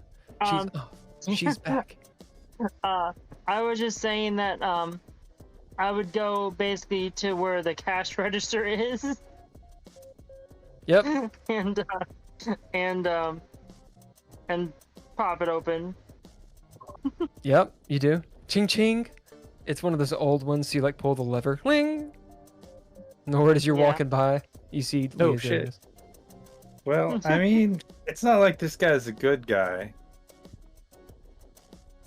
Leah will look through, and she'll actually, she won't take all of it because she doesn't want, because given the head trauma, he's probably not going to have a great memory of what happened today. So she won't take all of it, but she'll take about half of it. Okay, roll a That's the- d100. Roll a d100 and multiply it by 2, and that's how much money's in there. 43. Times 2. All right, Yeah, so there's so it'd be, 86 bucks. 86. And that's how much is total in there? Yeah. All right, This so is, yeah, Leah will pocket 43 bucks. All right, you take out the 20s. This is a really good lesson because all that money that you've taken can actually serve as a very effective bookmarks in the books that you're going to read. Yes. Didn't I mean, not to be a stickler, but didn't Simon hand the guy $100 bill? I mean, Yeah. Yeah, that means there's 100 in there too. Leah will grab that too. All right, you take the 100. All right, Nord, you get a pip oh nice. for remembering. Yeah. Simon, you and Tony are outside, I believe. Are you in the Buick? Oh, you had a I'm- plan. What was it? I told Tony to go in and tell Leah to come out, and then I went back to the Buick. So Tony what I'm is gonna standing do- there as Leah is stealing, Oh, and burglarizing. actually, because I'm assuming Tony will probably be coming in, and I'll be recognizing it's probably time to leave. So Leah will actually, assuming there's probably a bag back here, for checking out. She'll grab one of those bags, and then Paper bag. grab one of the books. Yeah, and she'll grab one of the books that's like in the expensive part behind the counter. And then she'll just toss it in the bag and and fold it up like she bought Random book. Boom. Cool. it. Yeah. Simon, what are you doing outside? I'm getting in the car, basically getting it started, waiting for her to come out, and sitting there with the Do we girls. know the plan? Actually, I will use a narrative point to say that it was. Would there probably have been some book that was like in Hebrew back there? You will have. You see, you're dropping a narrative point. Yes. Yeah, there is. Actually, Okay, absolutely, I'll there grab is. that. I'll grab that then. Yeah, as you can read Hebrew, you see that it it says. Oh, this is in Hebrew, so I can't actually read it. It's in Hebrew and it has Latin too. It says Systema Sephirotisum, which has to do with the Cabal. Oh, cool. Okay.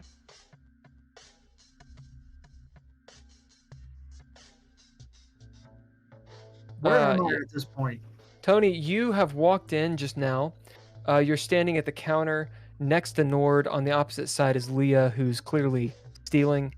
And Simon has told you the plan, which you have not told anyone. Yeah, I say, Leia, we and Nord, we have to leave right now, but we have to leave in a certain way to not tip off the cops that are still here. Leia, go outside. Nord, come with me. Does this Okay. involve getting my van? Yeah, yeah. Follow me. right. Leah will turn to Nord and say, actually, after I leave, I might suggest you guys turn around the open sign and turn off the lights. Whoa. Yeah, no, I'll lock up if you think that's a good idea. We'll lock this door. Absolutely. Yeah, let's do that. All right. Well, thanks yeah, for we'll all your start, business. heading out. As she opens the door, I'm gonna yell out to Leah, "Thanks for the business. You've been a wonderful customer.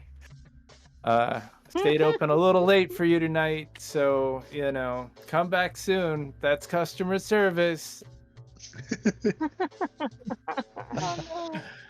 Good night, all." And then I'll close the door and lock it. Yep. Simon, what are you doing? I've got the car started. I'm waiting for Leah to come out and get in. So you've pulled around the corner, right? No, not yet. Okay. I'm still in the front. And the Once rest she of gets you? in the car, then I'll pull around. All right, so you all tell me what you do. I'm gonna. Leah will get to the car. Go you there for it? Me and Nord will close down the shop, so to speak, and then I say, Nord, you're gonna have to follow me around back. Yeah. And around the corner. Okay. I'll be right there. I'm gonna watch them, see what happens on the street. If anything, watch. So you're staying out Leah front? No, I'm just staying out front for a second, watching Leah go to the car, and I just want to see what's going on out front there. I hadn't looked out front, and I will bid just really quickly shooter, just to see if I can see the scene, see the police, see anything going on out there. Just looking out the front door. As Simon, you pull around, yes? When Leah gets in the car, we pull around to the alleyway. You pull around to the alleyway. You see there's a chain link fence, rather tall with barbed wire, that's closed. It can easily be opened, and that's how you would get into the alleyway and get to the dumpster. But you pull up next to it. Outside Nord, as you bid shooter, with your photographer's eyes, maybe a piercing glance over your shoulder at the cop car. You can't really see them. You just see their silhouettes. They're in the shadows, but you see them kind of like move back and forth. And then when they look at you, their eyes are glowing. Oh shit! As a shard of fear runs down your spine, Like they And have you a hear- forever. and you hear thunder.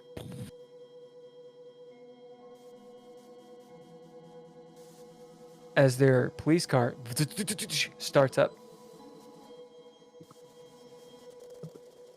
All right, I'm just gonna hang there for a second, and then I'm sure Tony's chomping at the bit for me to follow him, and I'm just gonna hold it for 1 second to see if if they drive off. They wait. They wait. Do so they don't follow Nope. Simon. All right. Well, shit. All right, Tony, I'm coming. Right. So where do you go? Or do you just hang out? No, I'm gonna follow Tony. What's this plan? See, follow me. Just follow me. The- That's all you got to do. The follow me plan. Yeah. So Simon is pulled around. You got to give you the layout of the road. You got the main road, which is running perpendicular to you all, and it's about a quarter mile, about an eighth of a mile down that way. That's towards the river. That's the main road, or one of the northern main roads of the Jefferson Corridor, and it's running perpendicular. You guys are on sort of a secondary main road, and then there are these alleyways that go perpendicular to this secondary main road. If you're standing at Barker's Books and Oddities, like you've just stepped out and you're facing away from the store, to your right would be down the secondary road, and it would run perpendicular into the main road. Does that make sense? So to your right is where the river is, and the river is actually like a mile or two that way.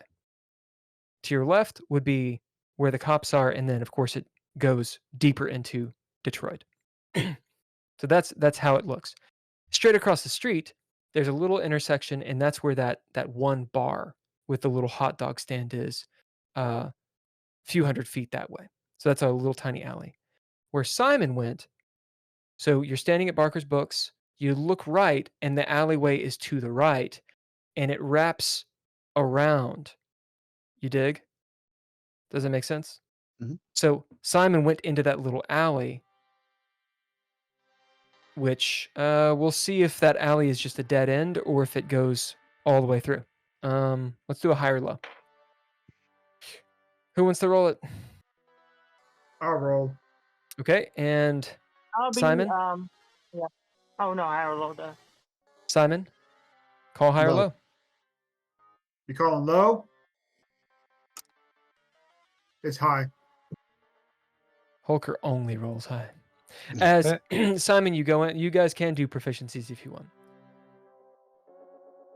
Is All right. it when you say dead end? Is it what do you? Because I would have looked earlier. Oh wait, Well, no, I you didn't ca- look all the. No, you didn't. You came out and you were just in between the buildings. Right, Right. yeah.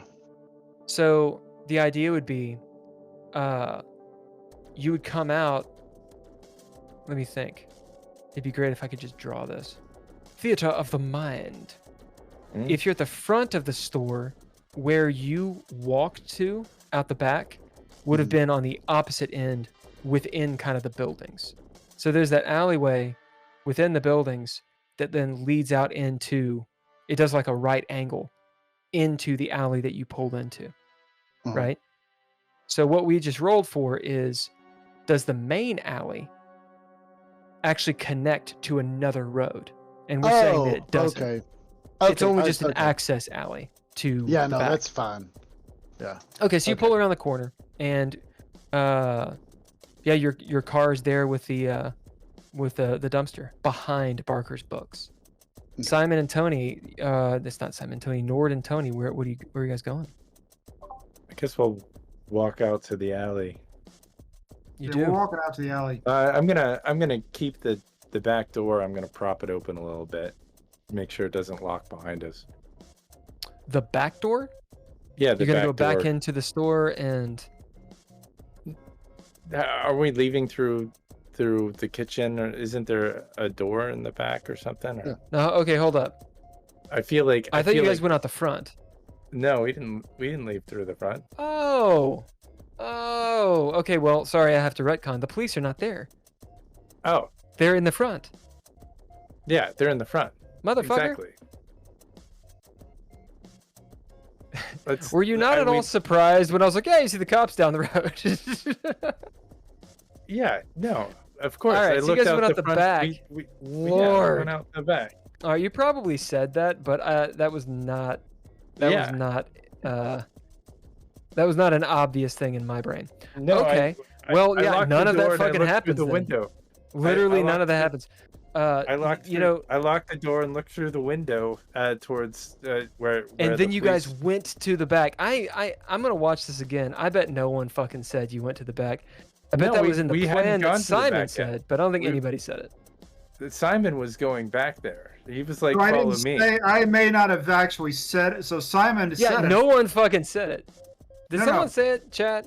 Did you guys know that they went to the back? I don't think we hadn't.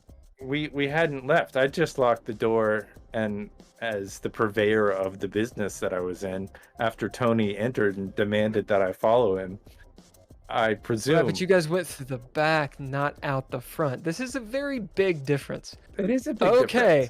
All right. Well, he was pulling. So for he was future pulling. reference. He was pulling to the back alley because he knew that there was a back door. I presume there was a back door. I get it.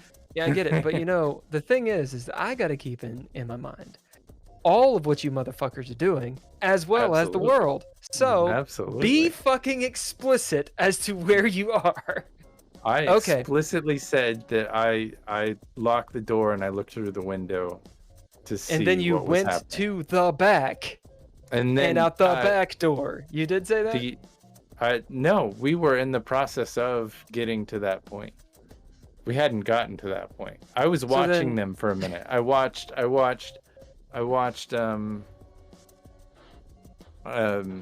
Simon pull off and drive, and I just hung there. You never went outside. Never went outside. Okay. I yelled we don't have to outside. retcon as much then. We don't have to retcon as much. Outside. Yeah. Okay. Now it makes sense. Yeah. Here we go. So it does happen. You do see their eyes glowing. There is thunder. All of the good stuff. They don't move as you're watching them. That said, if you're inside, then they would pull off.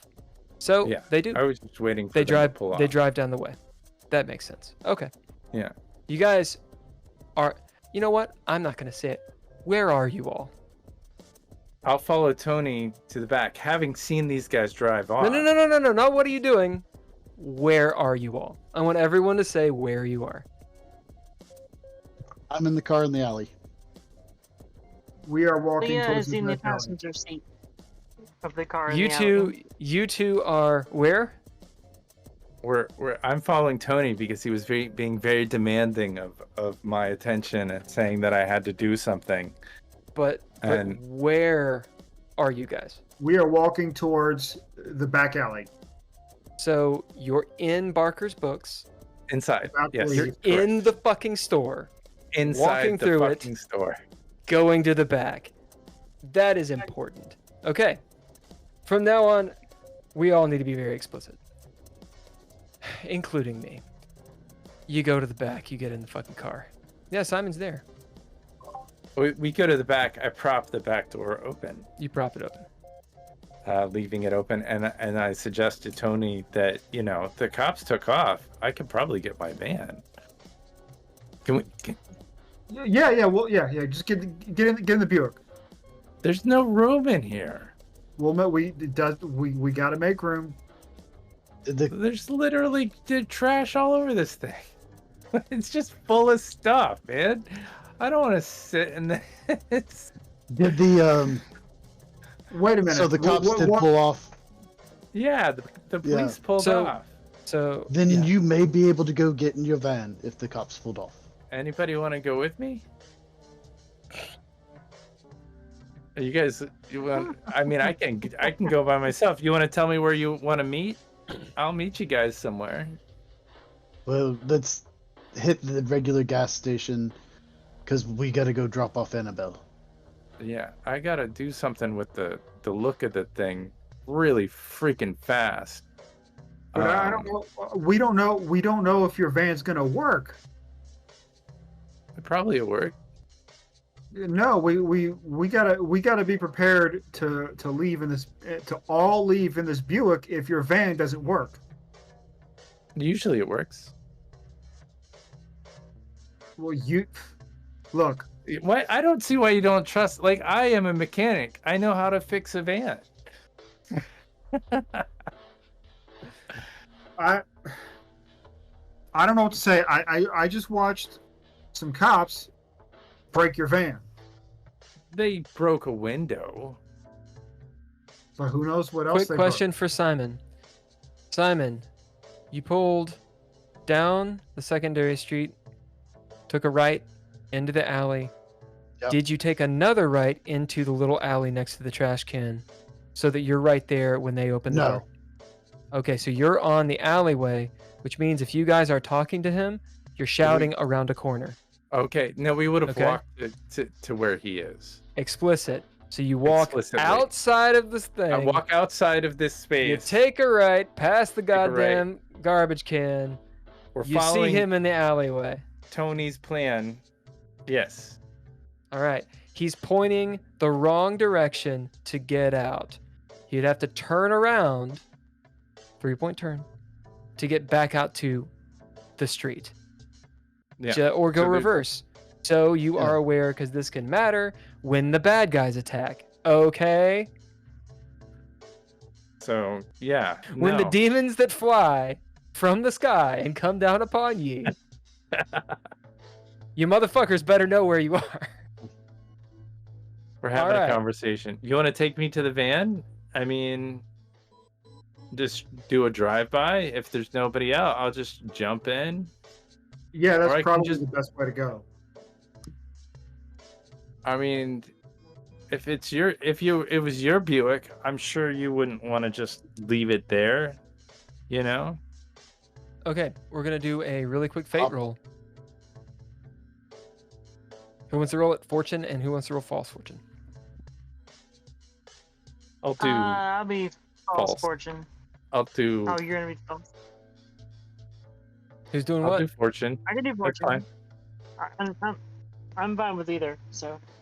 All right, I'll do false fortune then. Okay, so Nord is false fortune, Leah is fortune. Here are the stakes before you roll. Fortune. You have plenty of time right now to debate all of this. There's no real rush. It seems like the cops have moved on doing whatever it is that they're doing. False fortune. You see the cops stop in front of the alley, blocking you guys off. You may make your roll. Roll. Notice he used a... Lil Gotham 18. says, notice he used a when and not an if. Truth. 18. 75. And Leah was fortune, yes? Yeah. All right. As Nord, it does cross your mind. I wonder where those cops went. As you might even look, and Simon, you know that you're pointed. You're gonna have to turn around. You realize that if you have to make an escape, you guys are not in a good spot to do that. As you're still sort of arguing back and forth about the next step. Yeah, as we're having the conversation, I am going to suggest to them that those cops weren't cops. I don't know. They had that blue shit on their face that Cloyce had. Those guys, I don't know what they are, but they're not cops. The cops took off or whatever. Those guys aren't cops. Hop in the car and I'll drive by the van, and if they're not there, you can jump out and get in the van. All right, sounds good. All right, action's still on you guys. What are you doing? Is everybody in the vehicle? Yeah, we get in. Kinda. Okay. It's a Buick. It's fine. Yeah. You've just got two little kids, so it's fine. They'll squeeze in between. They can sit up front. So I'll back out of the alley and drive by his van, and let him out. All right, that's exactly what you do. Hey, so go to the gas station that we've spent so much time at. We'll go This drop is the Annabelle Gross off, Point one, right? Yeah, we'll drop Annabelle Gotcha. off and come back to you. Copy that. Copy that, sir. I'm gonna start the vehicle up. You do? I'm not gonna follow Simon. I'm gonna drive a back way where I can take not major roads back. It might take 10 minutes longer or something, but do some alleys, do some weaving, and I'll bid my van. Yeah, that makes a lot of sense. However, I'm gonna pull a little Arbiter maneuver on you. As you take off and start doing that, you're going, maybe you take the first turn instead of going directly to the main road like Simon does. Simon, are you just going directly back to the gas station? Yeah. Nord, you take a left. Is anyone in Nord's van? Just Nord? I presume that I'm probably alone. I bet that Tony Nord, you take a left and dumb you enough pass to do that. You pass that bar that I'd mentioned before, which I had in my notes, and I just flipped the page, and it's not my notes anymore. Anyway, it doesn't matter what the bar is called. It does have a name. But you notice the bar, it's this sort of like little lonely bar. It's got gas lamps on the side, little wrought iron, a couple wrought iron tables out front, which are chained up and nobody's at them because it's wet outside. The little hot dog stand is there, and you see this African American dude cooking up some hot dogs. You can smell the grease and such. A little bit of like just dive music coming from there. Something from 1982, like Billy Idol or something.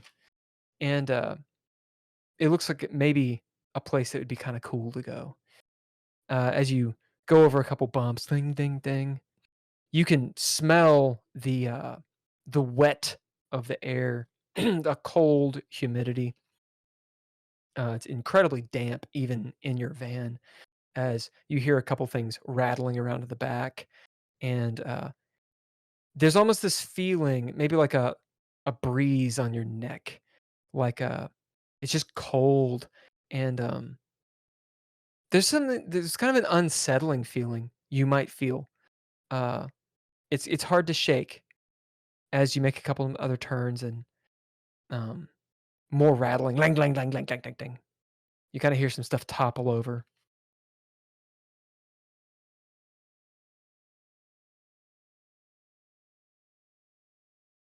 It sucks. I'm gonna bid.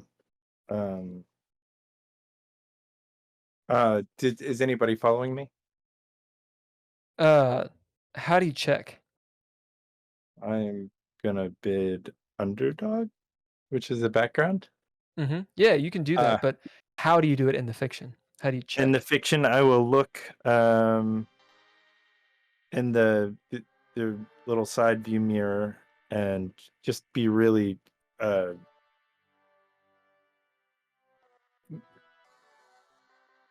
don't know, just drive and look at it. Just looking out the back, looking for those lights that were all, you know, as you expecting. do, you're looking at the the rear view mirror, or not the rear mirror, the side mirror.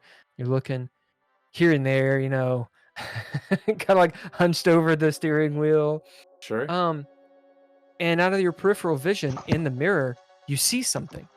Yeah. As maybe you look, kind of slow down a little bit, and you look back and see that there's nothing. There's some stuff on the road. You notice, like maybe you'd run over it. It's kind of hard to tell. It's dark, and the street lamps are reflecting off the ground. You've made a couple turns at this point, but you see a few things in the middle of the road. But you could have sworn you saw something in the side mirror flash as you come to a stoplight, and as you do, you see what it is. It's the one of the back doors flop, whack, whack. So you realize you haven't closed your van. It's fine. Okay. As you turn and look, and you see the shit in your van is falling out. It's falling out. Okay. The back of the van. I'll put it in park really quick and run through the van and then shut As it. you shut it. As you do. Yeah. The only stuff that's really fallen out is more clothes and just detritus and trash and Sure. Bits and pieces that's not really worth anything. Although, did you say that you got your photo shit and put it back? No, in the van? I knew that they'd taken out. I didn't want to risk trying to go get it. I'll come back. Hopefully some of it's still there the next day. Okay. I mean, it's just chemicals and stuff. I mean, it's all gettable, replaceable. The van is important. So we'll say that you lost about a third of those chemicals and that kind of stuff, and just the general equipment. As you're sitting there and you're closing the doors, there's a strange smell. It's an alchemical smell. It immediately hits your mind, like you know what it is. You're trying to place what it is, and it goes by many names. It's some kind of it's the smell of formaldehyde. The ad break ends in 1 second. I think we're back. Yeah, you smell formaldehyde. As you look around, maybe everything's kind of wet because of it had been opened. The back door was, but you see there are like the back doors are wet, and maybe if you touch it, it smells like someone just threw around some formaldehyde in the back here. And the stench is pretty strong. Well, it's a good thing the window is broken. Yeah, the back window is broken. The back one window. of them. Yeah, there's two. One of them is broken. Yeah. Okay. And maybe you didn't notice it immediately because it could air out and the back door was open. But Sure. this is not a chemical that you had in your van. Yeah. No, I get it. Well, I worry. Are there any piles like that could be body size that maybe just You search around and don't find any bodies. Okay. Just making sure that they just poured formaldehyde into my van. Yeah, I'm gonna continue taken back alleys and just a long way to get back. With your bid of underdog, maybe there's a point or two where you think potentially someone's following you.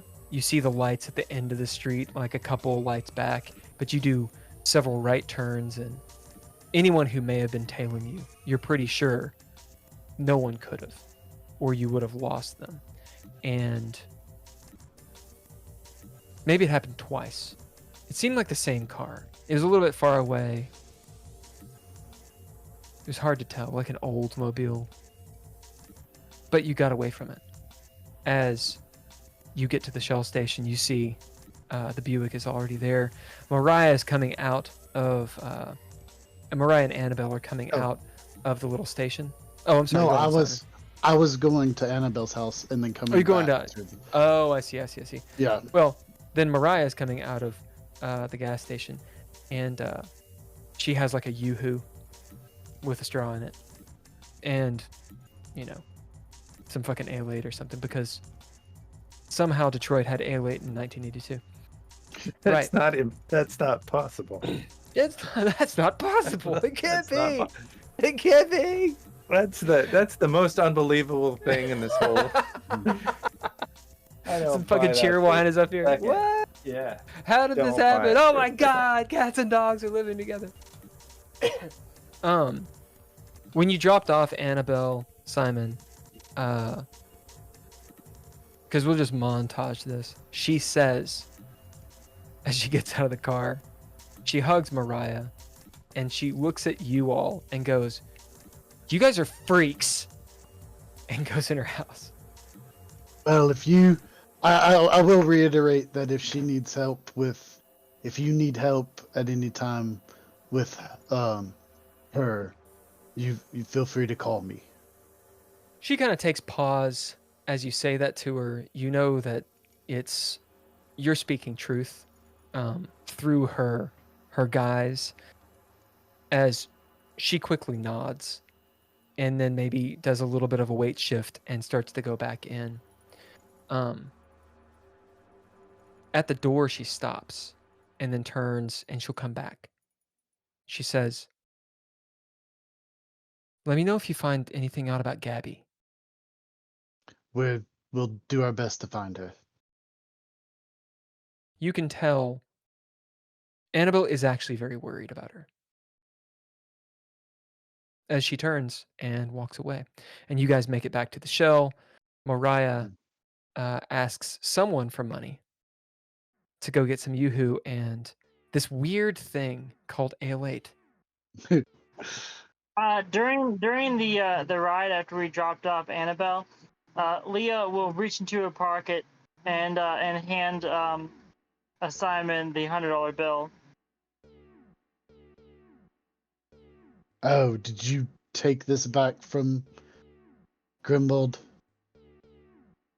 Yes, I figured after him, trying to, I guess, kidnap us, it was only fair. Okay. Yeah, there's a fee for that.